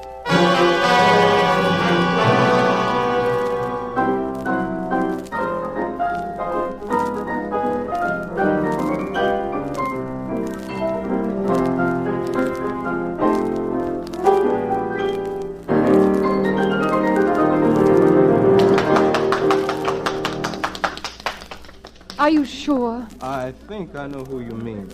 I've been keeping my eye out ever since you told me. I see. Well, thank you. The man you want wouldn't have a beard, would he? Beard? Well, I don't know. There's the gentleman right over there. Where? Oh. That him? Well, I'm not sure, but I think I'll take a table for a while anyway. Lance! Lance! Quiet, you little fool. Come here. Sit down. Oh, Lance, I'm so glad I found you. I don't know whether to laugh or cry. And the beard. I had to do something. It's not very good. I recognized you. All right. What are you here for? Put the finger on me? Oh, Lance, you know that isn't true. Why not? Because you trust me, don't you? Well, yes, for some reason. I know why. Because I trust you and you know it. You trust me? Oh, don't you see? We're all in this together. We're all in danger. Well, how does that apply to you? Well, I'll tell you. But first, listen. Don't you see what you've done? By running away, you've all but made an open confession that you are Lance Villiers. The police may think you ran away because you killed Lydia. But whoever did kill her knows why you ran away, don't you see? Yeah, I know. I thought of that after a couple of days, but it was too late then. You are Lance Villiers, aren't you? Why should I tell you? Because we can help each other. Because if we don't, we're both helpless. How do I know you're not with them? I'm not with anybody. I'm trying to find out just as much as you are. Look, sister, I don't know if you are or not, but I'm gambling with my life. Listen, if you're Lance Villiers, you have a torn piece of a check made out by your father, Knut Villiers, the cross-eyed bear, for 1/3 of his estate. There are 2 others exactly alike, and all 3 must be presented together before any are valid. If I show you another of those pieces of that check, then will you believe me? Yes. I will. But first, we've got to find a place for you to hide. Where did you get part of that check? Never mind that now. Where have you been staying? Oh, here and there. One broken-down hotel after another. I know. My place. It's got 2 rooms, and you can have one of them. Isn't that risky? No, don't you see? It's like the story of the man who left the valuable letter in plain sight on his desk. The simplest place to find you is the last place they'll look. Come on.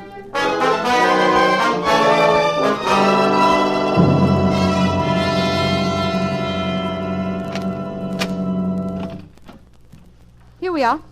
How do you like it? Well, it's a lot better than I've been used to lately. And there are bolts on the doors. I had that done the second day I got mixed up in this thing. Oh, which room do you want me to take? Oh, you might as well have this one, I guess. The phone's in the next room.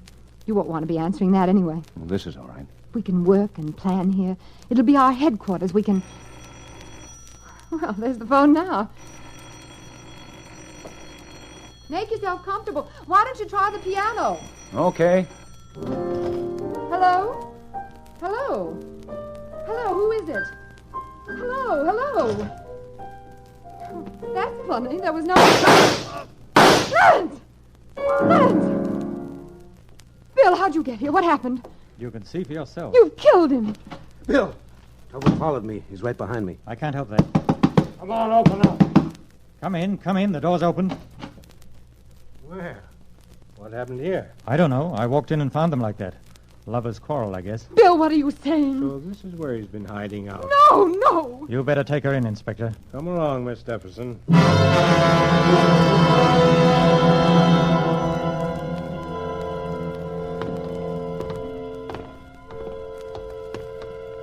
Here we are, miss. Don't fret now. It's no use. Try to get a good night's sleep. Can I call a lawyer or something? Sure you can. You want me to get in touch with someone for you? Who do you want me to call? I don't know. I don't know who to call her or who to trust.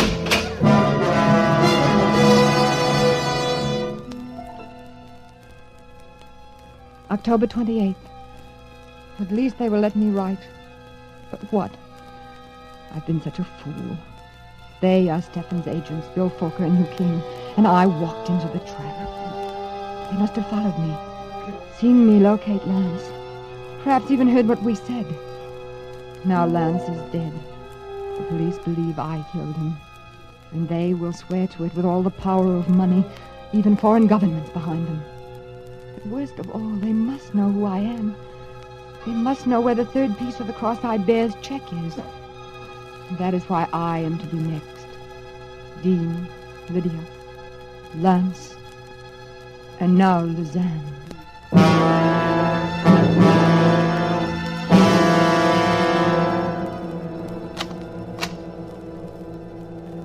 Here she is, Mr. Fokker. Bill! Lizanne, I'm so sorry. I couldn't come to you sooner. It was a matter of your life and mine, too. Your life? Didn't you see through it? Oh, you poor child, I've been so blind. But it's all right now. We're safe. Are we? Come along and I'll tell you about it on the way. Everything's in order, isn't it, Matron? Certainly, Mr. Fokker. You didn't really think I'd done such a thing to you, did you? Didn't you see him standing there? Who? King, Hugh King. Don't you see it now? Is he? Of course. He's been Stefan's man all the time. Watching me, protecting me, waiting for me, for us to lead him to the answer, and then striking.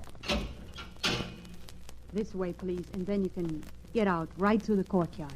Thank you. You see now why I had to do it? I didn't actually see him kill Lance. I got there a second later. If I'd accused him, he'd have denied it.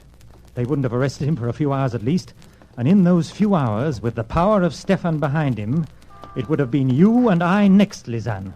But why did you let me be sent to jail? To make him think I believed him. But chiefly because I knew you'd be safe here. And only if I knew you were safe could I do what I had to do. What? He won't trouble us again, Lizanne. It's finished, at last. Oh, I can still hardly believe that Hugh King... Oh, it's been so horrible. I know, my poor child. Come along, I'm going to take you home. Taxi! Lizanne, you should have told me who you were.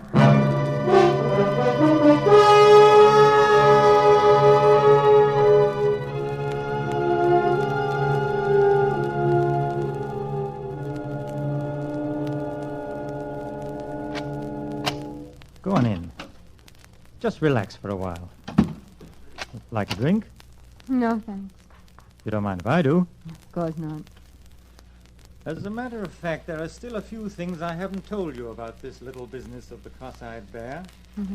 There must be quite a lot of things. For instance, you never knew I had a wall safe behind this bar, did you? No. And of course you didn't know what I kept in it. Perhaps you'd be interested to see. The cross-eyed bear's check. All 3 pieces. Yes. Lance's, who had his part in his pocket, the fool. Yours and my own. You are Stefan. You know, I rather marvel that my poor brother Dean managed to marry such a naive girl. You believed in me all the way, haven't you, Lizanne? Even this afternoon. When did you know? Really, my dear, you don't think you were that beautiful, do you? I knew my younger brother had a wife somewhere, and I knew she'd turn up eventually if I used the right bait. The ad. The ad. But you weren't quite as innocent about that ad as you pretended, were you? The beautiful girl went looking for danger. You were trying to find the man who killed Dean, weren't you? Yes. Didn't you realize that he'd only married you for protection, so there'd be one more heir to the Villiers' fortune, so they couldn't all be killed, or so he thought? Yes, I realized that after I'd married him. Lizanne, I have a private plane waiting for me, and I have the check. By the way, I got your part out of your safe deposit vault, copies of your keys. Oh. So there's no use prolonging the agony. You understand. You're going to kill me. I'm afraid I must. Dean, Lance, my poor silly wife Lydia, who became a little too panic-stricken, and now, since as Dean's wife you're the last heir to the Villiers' fortune, You can't! You'll never get away with it! I will. Oh, it'll look like suicide, naturally. I've even forged a little note in which you confess to the other murders. Remorse. Do I make myself clear? No! My poor child, you mustn't think you can deceive me by that ancient trick of staring over my shoulder at a non-existent intruder. Drop it, Bill. You! I said drop it. Are you all right? Sure, I'm all right. It was a close one for you, though, baby. I told Tobin to keep you there till I got back. I'll call a doctor. Oh, that can wait. But this can't. Oh, you.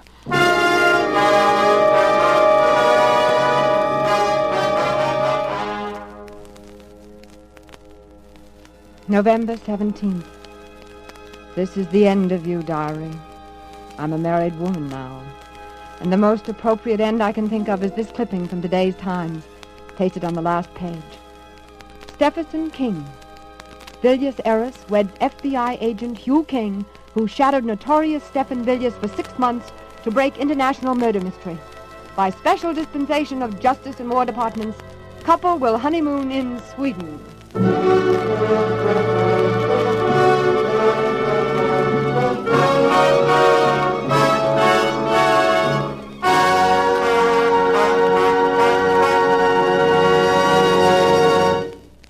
And so closes The Cross-Eyed Bear, starring Virginia Bruce and John Loder.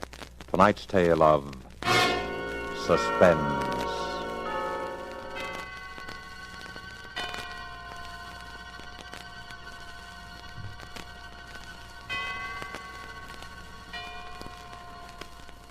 Suspense was rebroadcast for you soldiers, sailors, and Marines of the United Nations by the Special Service Division of the War Department of the United States of America.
Do you like rich, delicious chocolate-flavored malteds?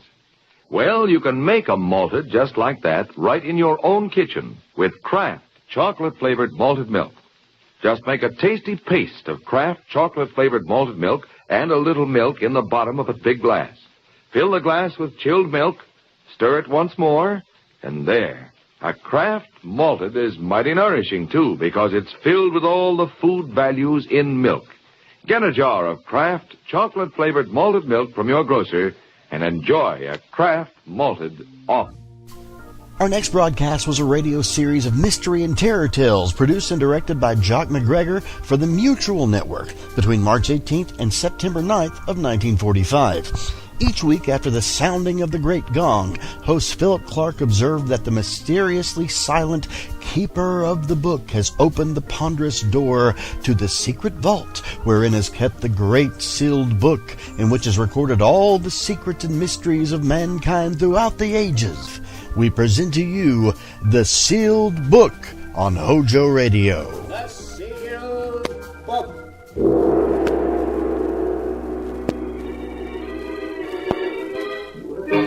Once again, the keeper of the book is ready to open the ponderous volume in which is recorded all the secrets and mysteries of mankind through the ages. All the strange and mystifying stories of the past, the present, and the future.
Keeper of the Book, what tale will you tell us this time? What tale shall I tell you? I have here tales of every kind. Tales of murder, of madness, of dark deeds and events strange beyond all belief. Let me see. Yes, here's a tale for you. The strange tale of an old woman and of 3 heirs greedy for her millions. A tale I call Death Spins a Web.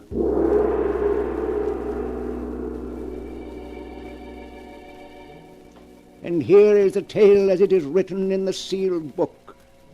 In a great mansion far from the city, Mrs. Oliver Drake lies dying. Her door opens, and her attorney, Henry Arnold, enters. Good morning, Mrs. Drake. How do you feel today? Henry, 2 days ago, Dr. Smith told me I had 2 months to live. Well, that's how I feel, like somebody who has 2 months to live. You take it well, Mrs. Drake. Tell me, have those 3 worthless grandchildren gotten here yet? Blanche and Vivian have. They're outside in the hall now. But you want to see them? I don't want to see them, no. But I will. We have things to talk over. Of course. I'll send them in. Your grandmother will see you now. Oh, thank you. Oh, Granny, darling, it's so nice to see you again. Why, you don't look sick at all. That must be quite a disappointment to you, Vivian. Dear Granny, it's so good to see you again. How are you, darling? Dr. Smith says I may live for another 10 years. Now, Blanche, you mustn't look so downcast. Perhaps I can arrange to die sooner. Why, Granny, you know I didn't mean any... Hello, Granny. Sorry I'm late. Our family playboy has arrived. Chris, these are your cousins, Blanche and Vivian. Well, I'm very happy to meet both of you. Strange, Chris, that we've never met before. We've been to so many of the same places. Monte Carlo, Paris, Deauville. I'm sorry that we didn't, Blanche. Until now, I had no idea that I had such a beautiful cousin. Chris, I'm Vivian, one of your unknown polo admirers. I saw you play at Bentonhurst last year. You were magnificent. Chris is magnificent at everything that's a waste of time. By the way, Chris, whatever became of that princess you were married to? Oh, you mean Irina? We were divorced 2 months ago, Granny. Congratulations. What about you, Blanche? Are you still married to that 3rd husband of yours? Oh, no, Granny. I got rid of him a year ago. What about you, Vivian? I'm free at the moment, darling. You know, if I were to search the entire world for the 3 most useless people, I don't think I could do better than you 3. As far as I'm concerned, you're undoubtedly right, darling. If I had my way, I'd cut you 3 vultures off without a penny and leave everything to charity. Unfortunately, under your grandfather's will, I have to divide the fortune among the 3 of you. But I'm permitted to divide it any way I see fit. But of course you're going to divide the money equally between us, aren't you, Granny? No, dear, that's just it. I'm not. What? I'm going to leave the fortune to just one of you. The other 2 will merely receive token inheritances. But why, Granny? I feel that one of you must be just a shade less useless to society than the other 2. And to that one, I intend to bequeath the fortune. I see. And have you made up your mind yet? No. Ah? I want the 3 of you to live with me for a few weeks, so that I can become better acquainted with each of you. And at the end of that time, I shall make my decision.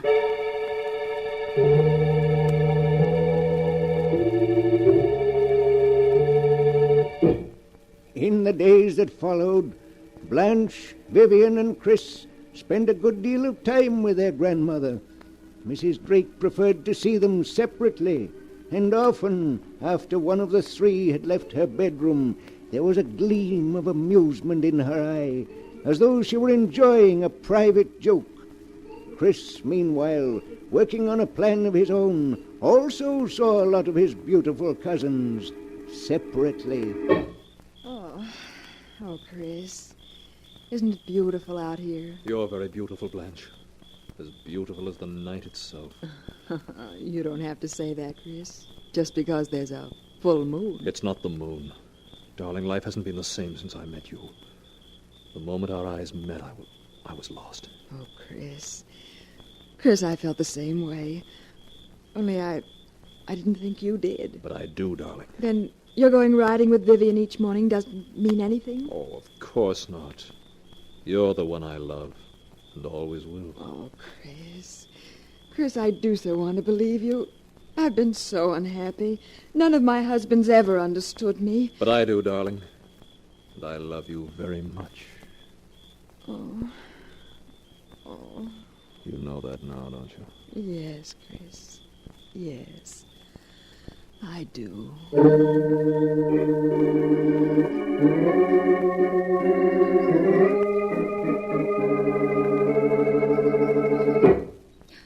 Oh, Chris, it's a wonderful morning. Oh, the air feels so clean. Oh, you look lovely, Vivian, with your cheeks so flushed and your hair windblown. Look at me, Vivian. Oh, Chris, don't. Oh, you had no right to kiss me. Let me go. Your lips say let me go, but that isn't what your eyes are saying, is it, darling? No, Chris. No, it's not. Oh, Chris, this isn't just one of your famous flirtations. No, darling. I think I fell in love with you the moment I saw you. You do care for me, don't you, Vivian? Yes, Chris. Yes, I do.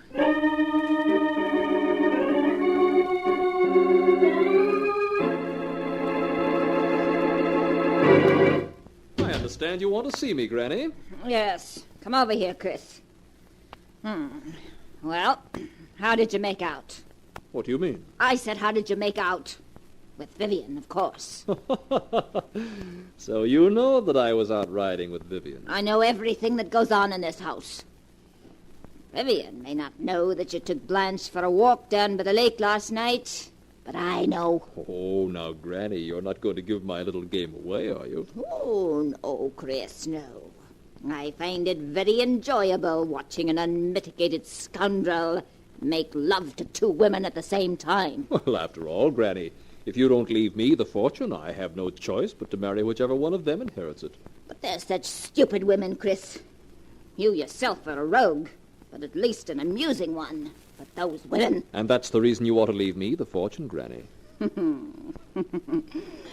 a pity I'm not 20 years younger, isn't it, Chris? Then your charm might have some effect upon me. Yes, you're quite right. Well, Chris, you'd better get back to Blanche and Vivian.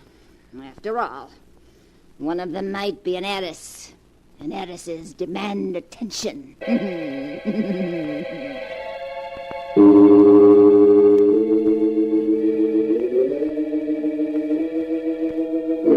A week passed. A week in which Chris found it more and more difficult to play his little game. Blanche and Vivian stopped speaking to each other, and it became steadily harder for him to convince each of them that he had no interest in the other. Good morning, darling. Oh, hello, Blanche. What? Aren't you even going to kiss me? Oh, of course, dear.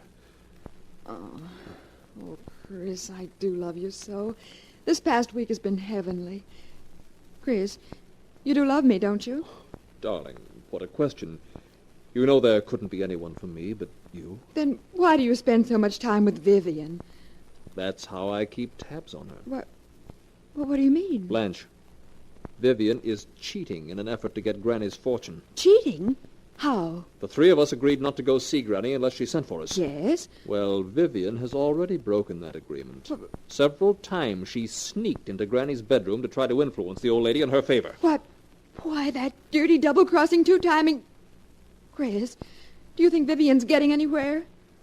Well, when Granny sent for me last night, she more or less hinted that it would be Vivian who would inherit the fortune. But, Chris, how can you take it so calmly? We've got to do something. Please, darling, let me handle this. Wait. I have a plan to take care of Vivian, and to take care of her very effectively.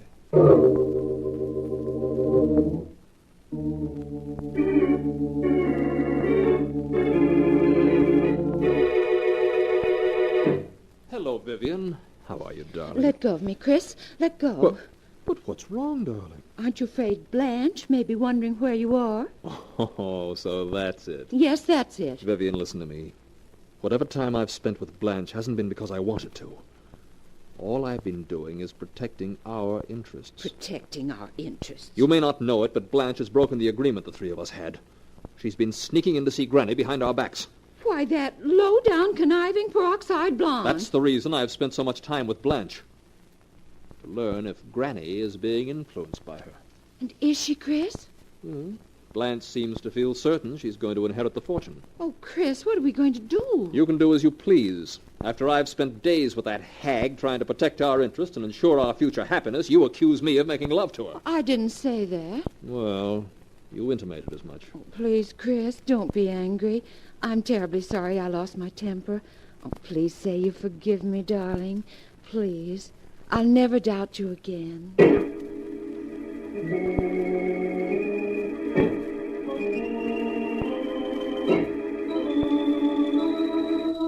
A few days later, after a particularly severe heart attack, Mrs. Drake sent for her 3 grandchildren. I suppose you're wondering why I sent for you, aren't you? Naturally. Oh, frankly, yes, Granny, darling. In the 2 weeks that you've been living with me, I've come to the conclusion that you 3 are the shallowest and most useless people alive. Why, Granny. If I could, I'd leave the entire fortune to charity. But the will of your grandfather provides that the fortune is to be divided among you. I want you to know that I've finally made my choice. You have? And who's the lucky one among us, Granny? My attorney, Mr. Arnold, is coming from the city the day after tomorrow to draw up my will. When I'm dead, he'll reveal to you who the fortune goes to. Until then, you'll just have to be patient and try to guess.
And now the story continues, as it is written here in the pages of the sealed book.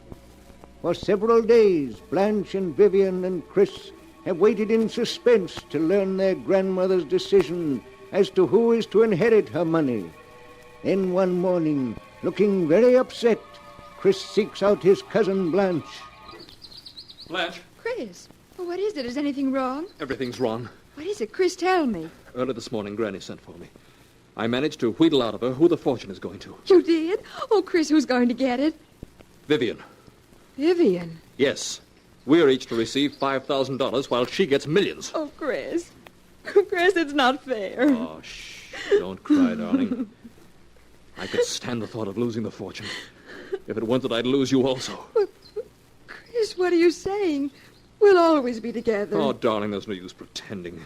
If we're both penniless, we can't get married. Oh, Chris, it wouldn't matter if we were penniless. Really, it wouldn't. That's what you say now, Blanche, but I know better. Oh, no. Both of us are too used to luxury to do without it. And listen, if somehow Vivian failed to inherit the fortune, it would mean that either you or I would be bound to.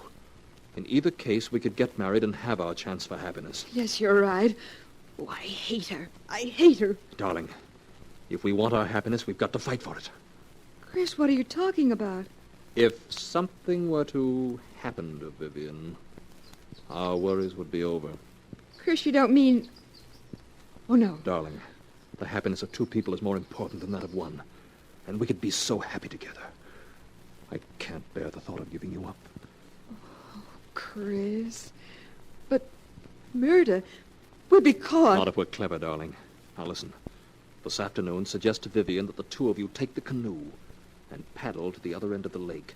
When you get about a mile from shore, you'll see me approaching in the motorboat. That will be the moment for you to tip the canoe over.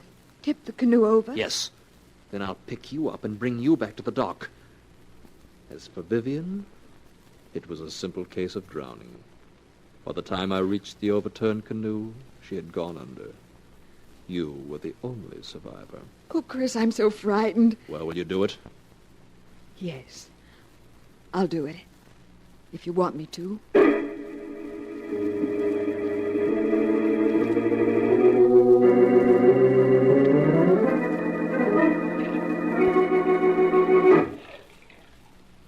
Are you tired paddling, Blanche?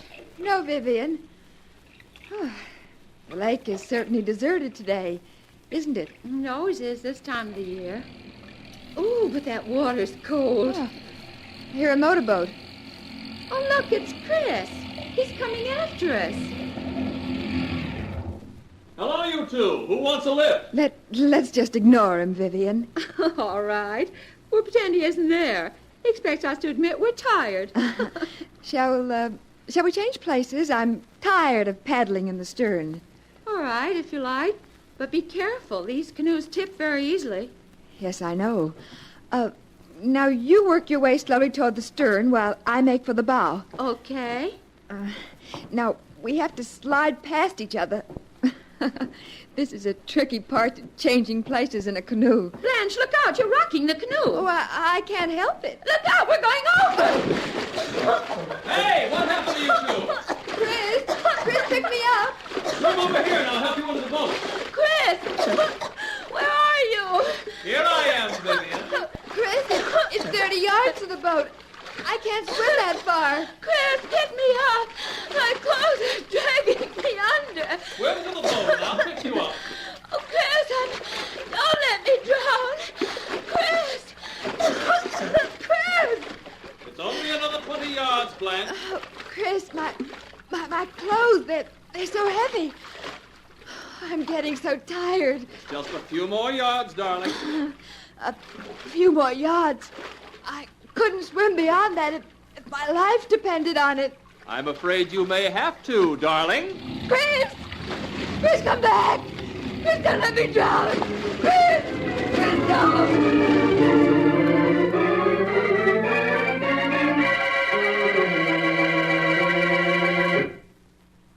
Hello, Granny. How are you? Have the police left yet? Yes, Granny. They asked me to convey their condolences over the tragic loss of your granddaughters. Oh, it was just one of those unfortunate accidents. Yes, wasn't it? It's a pity you weren't able to get there in time to save them, Chris. I shall never forgive myself for that, Granny. I'm sure you won't. Well, Mr. Arnold is waiting to see me about drawing up my will and naming my heir. But I no longer seem to have a choice in the matter. I must give you credit, Chris. You worked the whole thing out like a master. Why, Granny, Whatever are you talking about? You may have fooled Blanche and Vivian and the police to boot, but not me, Chris. What do you mean? Chris, do you remember when the thought first occurred to you that with Blanche and Vivian gone, you would inherit all? Why, Granny. It was when you met your cousins for the first time in this room. The thought occurred to you because I said, it's a pity there isn't only one of you. Then I wouldn't have to bother deciding who should inherit the fortune. Come to think of it, I do recall your saying something to that effect. And when I did, your head came up and you stared at the two women, and then you smiled. And I knew exactly what you were going to do. Of course, this is all nonsense, but if you say you knew what I was going to do, why didn't you stop me? Because I wanted to see happen what did happen. But if you wanted me to inherit the fortune, why didn't you promise to leave it to me in your will without... Without forcing you to do what you did? Yes. My dear Chris, for reasons of my own, I wanted it to be quite impossible for those two vicious, stupid women to inherit my money. And equally impossible for you. Well, whether you want me to inherit the fortune or not, I'm going to. Oh, are you? Yes. Under Grandfather's will, there's no way you can prevent me from inheriting it. It's mine, come what may. Oh, is it? Yes. What are you laughing at? You fool. There isn't any fortune. What are you saying? There are millions. There's nothing. Absolutely nothing. Everything your grandfather left was lost in the Depression. No, that can't be. You're lying. Lying, am I? I've been paying the servants my doctor bills and other expenses by selling what few pieces of jewelry I had left. I have nothing now, nothing. No. In fact, I shouldn't even be surprised if you had to pay my funeral expenses. You witch! You planned this all from beginning to end. Getting the three of us here. Speaking of leaving the fortune to one of us, driving me on to drown the two of them. Yes, that's right. And I can't recall ever having had so much fun in all my life. Well, you won't be having it much longer. You made a mistake in playing me for the fool. I don't think so. You did exactly as I knew you would. Everything I expected came about. It did it? Did you expect this also? You didn't expect this, did you? Well, why don't you laugh now? You'll never play anybody else for a fool. Drake, is anything wrong? I thought I heard... Good heavens, Mr. Drake, let go of her. Let go, do you hear? Let go. One thing she didn't count on. Let go of her. There. You can have her. She'll never play another little game like that. Mrs. Drake. Mrs. Drake. She's dead. No more than she deserved. Chris, what did you do it for? Murdering a helpless old woman. It's madness. Helpless, was she? Why, she tricked me into believing she had a fortune. Tricked me into killing to get it. What are you talking about? She tricked you into believing she had a fortune. She does have a fortune. You're lying. She said there wasn't a cent of the fortune left. You must have misunderstood her. She's worth at least $8 million. And with the death of your cousins, you were the sole heir to it. $8 million? But, Chris, no matter what you do now, that fortune can never be yours. I saw you kill your grandmother, and under the law, no murderer can inherit anything from his victim. Then she planned this, too. She always said she didn't want me to have her money. And she fixed its way so it would all go to charity. But I'll show her. I'll show her. It's mine, do you hear? Mine, mine, mine!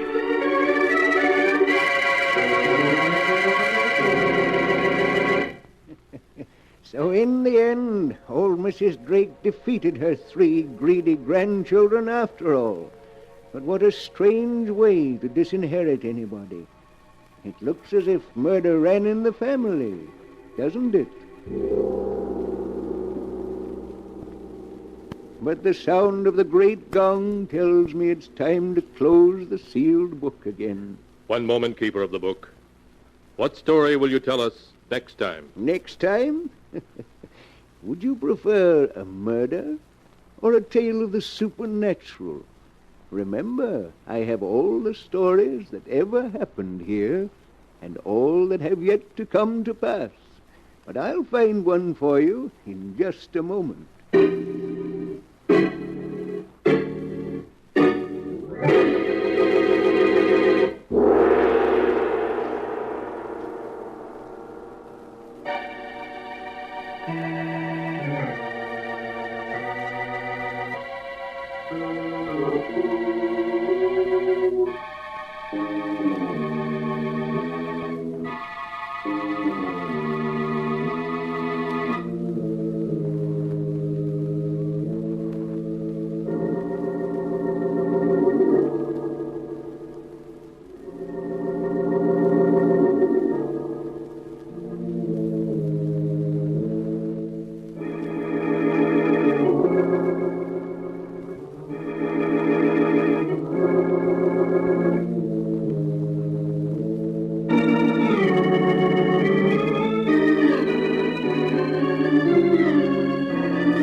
And now, keeper of the book, have you found the tale you'll tell next time? Yes, I've found one.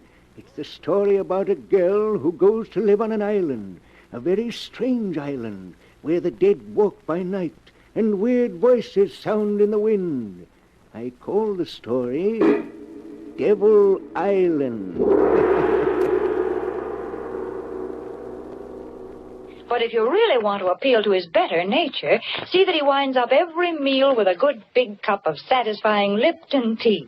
Men certainly go for that brisk Lipton flavor. It's so lively and full of zip.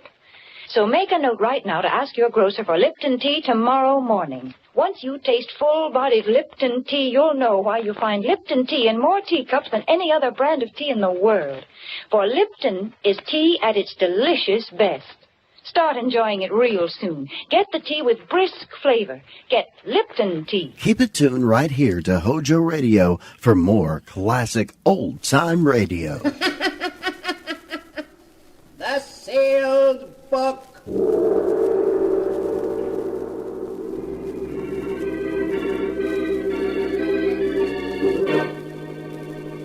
Once again, the keeper of the book is ready to open the ponderous volume in which is recorded all the secrets and mysteries of mankind through the ages. All the strange and mystifying stories of the past, the present, and the future.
Keeper of the book, what tale will you tell us this time? What tale shall I tell you? I have here tales of every kind. Tales of murder, of madness, of dark deeds and events strange beyond all belief. Now, let me see. Yes, here's a tale for you. The story of a small and desolate island off the coast of New England, and the people who lived on it. The title of the tale is Devil Island. Here is the tale as it was told by Anne Drake, and is written in the sealed book. It all began on that bleak autumn day when I hired a motorboat to take me out to the island, Devil Island. The bleak-looking island which lay ahead and belonged to the Drake family for 200 years was to be my new home. I kept staring at it, wondering what it would be like to live on this island with my father, whom I'd never seen. 20 minutes later, the boatman had landed me at the dock and left. Towering above me was a high cliff, and on top of it was the house, a huge stone mansion that looked as old and weather-beaten as a medieval castle. I climbed the steep, rocky path that led from the dock to the house. Hello, I'm... Don't tell me. Anne, I've recognized you any place. You look exactly like your mother. Are you my father? Yes. Are you disappointed? Oh, no. No, of course not. Come into the drawing room. Your stepmother and uncle are waiting to meet you. Hester, Henry. Anne. I want you to meet my daughter, Anne. Anne, this is a great pleasure. Thank you, Uncle Henry. Anne, I'm your stepmother, and I can't tell you how happy I am to have you here. Won't you call me Hester? Thank you. I'd like to. Oh, and let me introduce you to the remaining member of the household, Anne. This is Abel. He served the family for 30 years. He can't talk, but he understands what you're saying. Oh. Abel, this is my daughter. Hello, Abel. Oh, Anne, it's going to be wonderful having you here. You're just what Drake Manor needs to make it live again. I do hope we'll be able to make you happy here.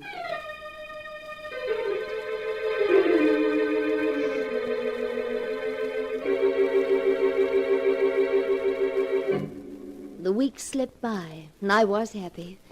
I spent the days reading with Father and taking long walks with Uncle Henry and being taught cooking by Hester. And at night, Uncle Henry and I would play chess. Well, that's another game for you, Anne. The trouble is, I taught you how to play the game too well. It looks as though another northeaster is on its way. Yes, it does. Would you like me to draw the curtains, Uncle Henry? If you will, Anne. That window over there seems to be... He's there, looking in at me. Who, Uncle Henry? There's no one at the window. Can't you see him? He's beckoning to me. But there's no one there. Here, I'll draw the curtains. Is that better?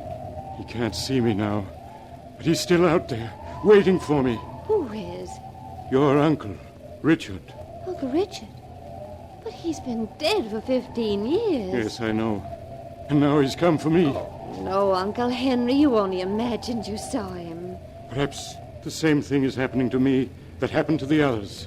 What happened to the others? Your grandfather, Daniel, Aunt Harriet, Uncle Richard. They all died insane. Oh, no. No, it can't be. They did, Anne. There's a strain of insanity in the Drake family. Aunt Harriet, for weeks before she died, kept screaming that Grandfather Daniel was trying to pull her into the grave. Oh.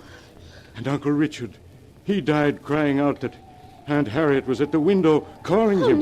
No. They all died during a storm like this one. And now my time has come. Richard is waiting for me.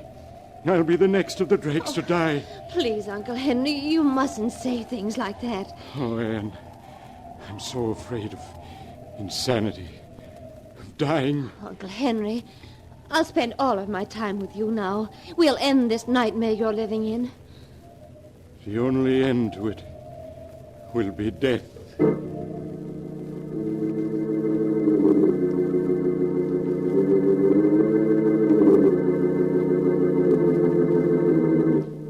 Uncle Henry never spoke of his terrible fear again. But in the weeks that followed, he grew haggard, became frightened at the sound of a door opening. Then one day, another northeaster set in. By nightfall, it had whipped itself into a gale. At midnight, I woke suddenly to hear Uncle Henry speaking to someone in his room. Richard, stop tapping on my window. Go away, do you hear? Why can't you leave me alone? I don't want to go with you. No, not yet. I quickly opened my door. I stepped into the hall. No, don't take me now. Uncle Henry's voice grew wilder and wilder as I approached his room. Why don't you go away? You're dead. Dead. You have no right to bother the living. Uncle Henry, let me in. No, It's Anne. No. Uncle Henry, please unlock the door. I won't go with you, Richard. My time hasn't come yet. No, I won't. You can't make me. Henry. Why are you raising my window? No, Richard.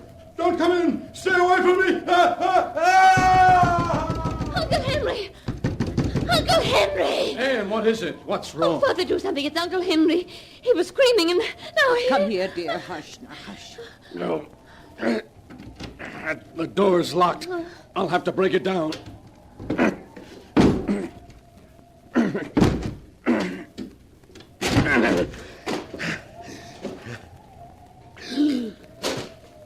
Henry.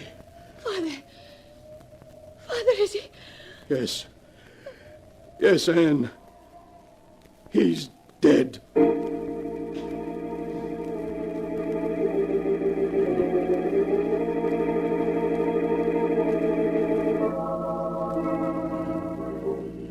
Here in the island, burying grounds of 6 generations of Drakes, we place the remains of our beloved brother and uncle Henry Drake, secure in the knowledge that in thy arms he shall find everlasting.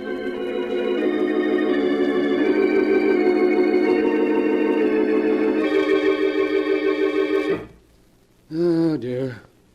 Life in this house won't be the same without Henry. Father, Uncle Henry was terribly frightened for weeks before he died. Anne, whatever are you talking about? It all began during that northeaster we had last month. Uncle Henry and I were playing chess.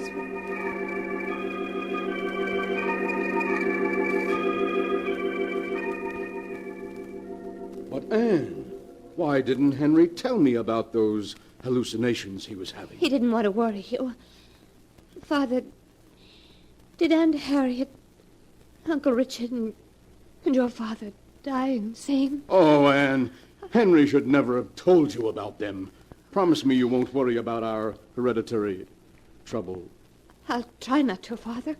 We've lost Henry, but the 3 of us will go on as before.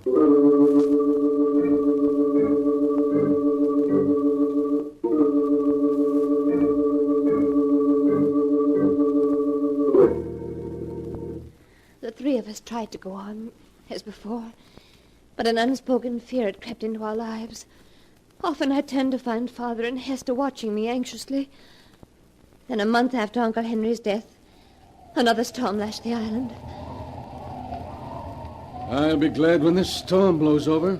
It's getting on my nerves. Father, why don't we close up Drake Manor for a few weeks and take a vacation on the mainland? You mean leave the island? No, that's impossible, Anne. We have enough money to get along on the island, but not elsewhere. But I have all that money my mother left me. We could use that. You won't receive that money until you're 21. That's 6 months from now. Besides... Anne, well, what are you staring at? Look. Look at the window. Eh? It's Uncle Henry. He's beckoning to me. Anne, there's no one at the window. He's there, I tell you, he's there. Look. Now he's gone away. Oh, you saw him, didn't you? You must have. Darling, you only imagined you saw him. Oh, no, I did see him. He was beckoning to me, the way Uncle Richard beckoned to him. Means I'm going to be the next Drake to die. Anne, what are you saying? Oh, you mustn't talk like that. You just imagined you saw Uncle Henry. It was just an hallucination? Then I'm going insane. As he did. Oh, no, don't say that. Anne, you must rid your mind of all these fears, of everything Henry told you. Promise me you won't think about it anymore.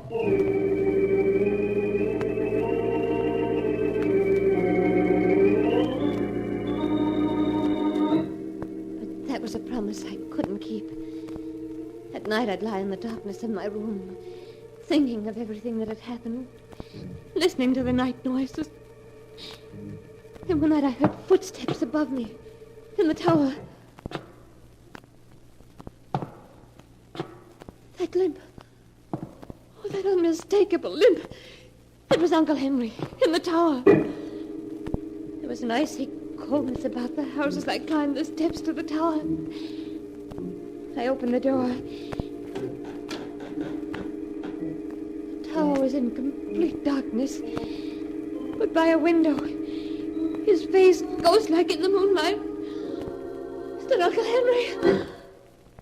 I've come to take you with me, Anne. Your time has come. The grave will wait no longer. No. Do not be afraid. Your death is not a thing to be feared, but to be welcomed. No, stay away from me. I cannot return to the grave without you. Give me your hand. No.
And now for the rest of the story, Devil Island, as it is written in the sealed book. Martin Drake, hearing Anne's screams, rushed up to the tower of the old mansion to find her lying unconscious on the floor. After Martin and Hester had taken the girl back to her bed, Martin went to the mainland. At dawn, he returned with a doctor and waited impatiently for him to finish examining Anne. I've just given her a sedative, Mr. Drake. She's asleep now. Will she be all right, Doctor? Afraid she's on the borderline of insanity. Oh, no. And I'm afraid in a case of this type, where there is inherited insanity, there's very little that can be done.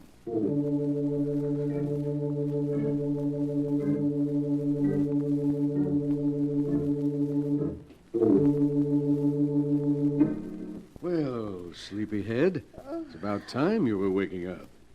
Hello, Father. How long have I been asleep? A little over 10 hours. It's just getting dark outside. Is the doctor still here? No, Anne, he left hours ago. And, darling, he says you're going to get well. Why, of course you are. Now you'd better get some more rest.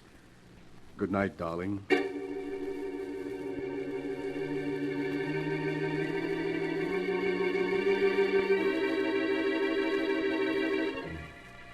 moment later, they were gone.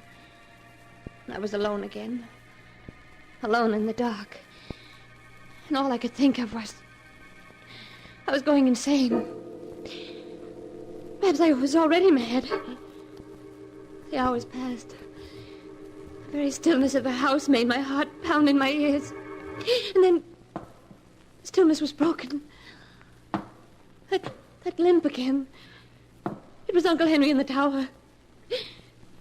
Back and forth from one end of the tower to the other he limped. Then silence. I lay in the darkness waiting. Waiting. And then suddenly... the door to my room was opened. I wanted to scream, but I couldn't. Oh, Abel. Oh, Abel, what are you doing in my room? What are you trying to tell me? I don't understand. Oh, he's walking again. Abel, you hear him, don't you? Here, do hear it. I told them that Uncle Henry had come back from the grave, but they said I was just imagining it. You mean no? He hasn't come back from the grave? But if he hasn't come back from the grave and you hear what I hear, Abel, you don't mean that he's still alive. But that can't be true. You buried him yourself. I saw you. You mean you didn't bury him? That he wasn't in the coffin? Oh, but you must be wrong. Oh, when we broke into his room, Father found him. No, what? What do you mean, no? Are you trying to tell me something about Father? You are. What do you mean, Father? No. Father... no. You mean he isn't my father? Oh, but you must be wrong. Oh, of course he is. That doesn't make sense. Why should he say he is my father if he isn't? What does he gain by it? My mother's estate. Oh, no, you must be wrong. Even if I were to die, he wouldn't get it. The estate would then go to charity. It's in Mother's will. Oh, why does he keep walking in the tower? He's driving me crazy. He's driving me crazy. You mean they want to drive me crazy? Oh, but why? What reason could they have? Oh, if I were to become insane, he could have himself appointed my guardian, take over the estate. Is that it? It is. But Abel, if he isn't my father, where is my father? Is he dead? You mean he is dead? Oh, then who are these three who say they're my father and stepmother and uncle? I don't understand, but no matter who they are, they'll kill me. They'll kill both of us if they learn we've discovered their secret. Oh, but we've got to escape. But how? The only boat is locked, and he has the key. Why are you handing me that flashlight? You mean the window? Signal the mainland for help. Yes, of course. Abel, you better go. We can't let them find you in here or they'll suspect. I'll keep signaling as long as the batteries last.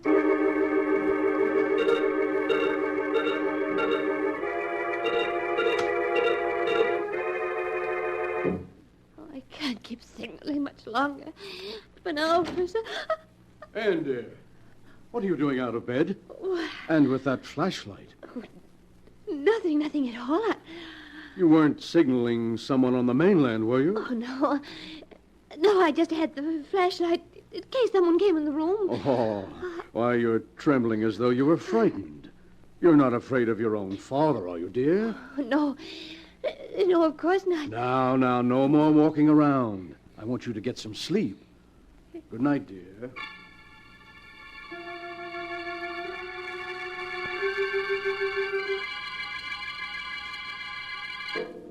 He was gone, taking the flashlight with him. Did he suspect that I knew? Oh, the hours seemed endless until the first rays of dawn came. Would rescue come with it, or had my signals gone unnoticed?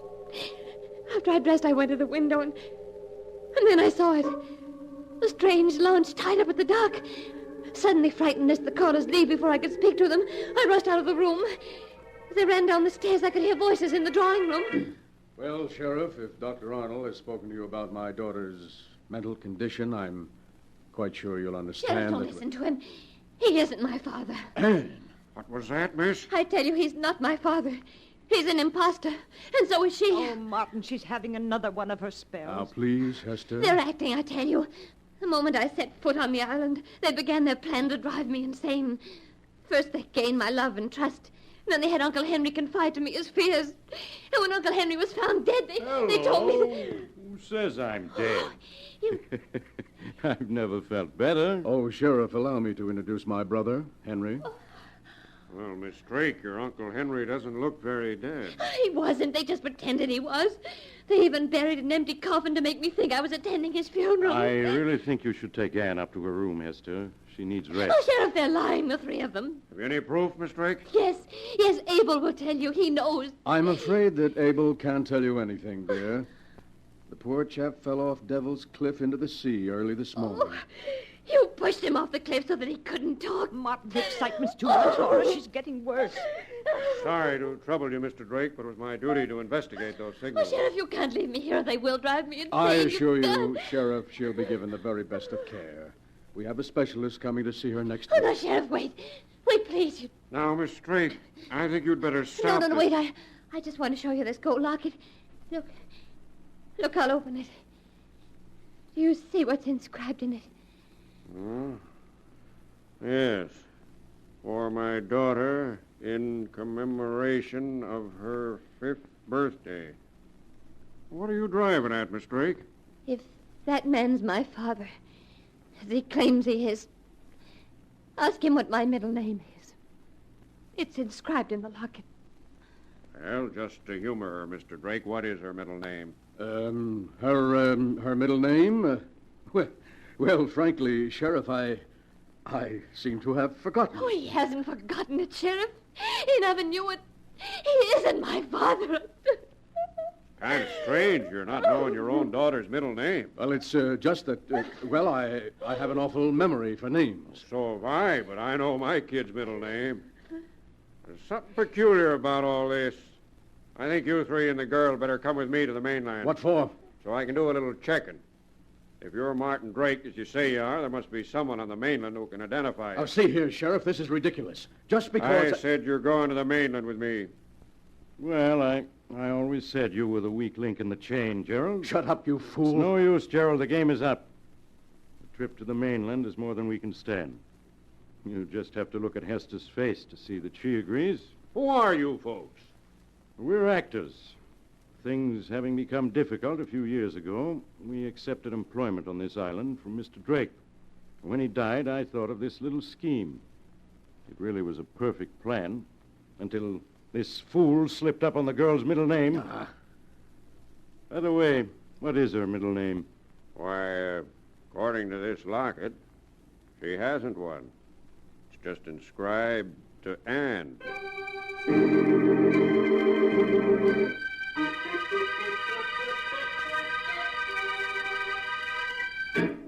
And that is the story of Devil Island, as it is written in the sealed book. Because an impostor slipped up on a middle name that didn't exist, an almost perfect crime was prevented by Sheriff Williams, and an innocent girl was rescued from imprisonment and probable death. It was a small slip, but a fatal one.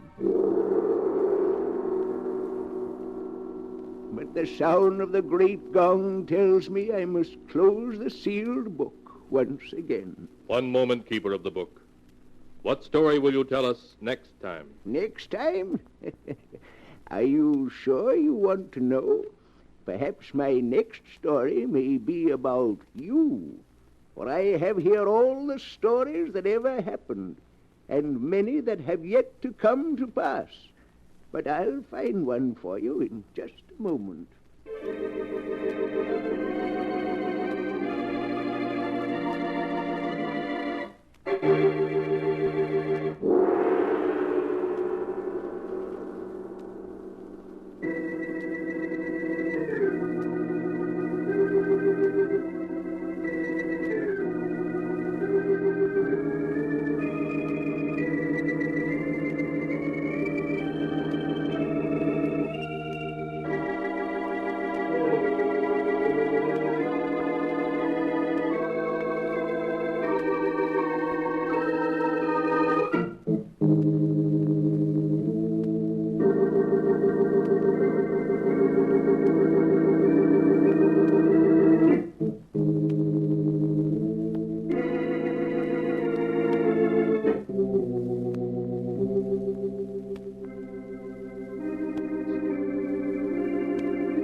And now, keeper of the book, have you found the story that you'll tell next week? Yes, I have found one.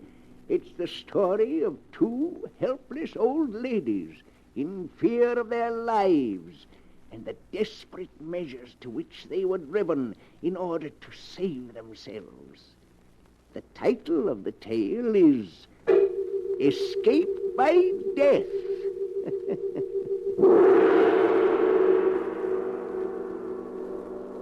Here's Ella Raines, one of Hollywood's loveliest young stars' own tip on complexion care.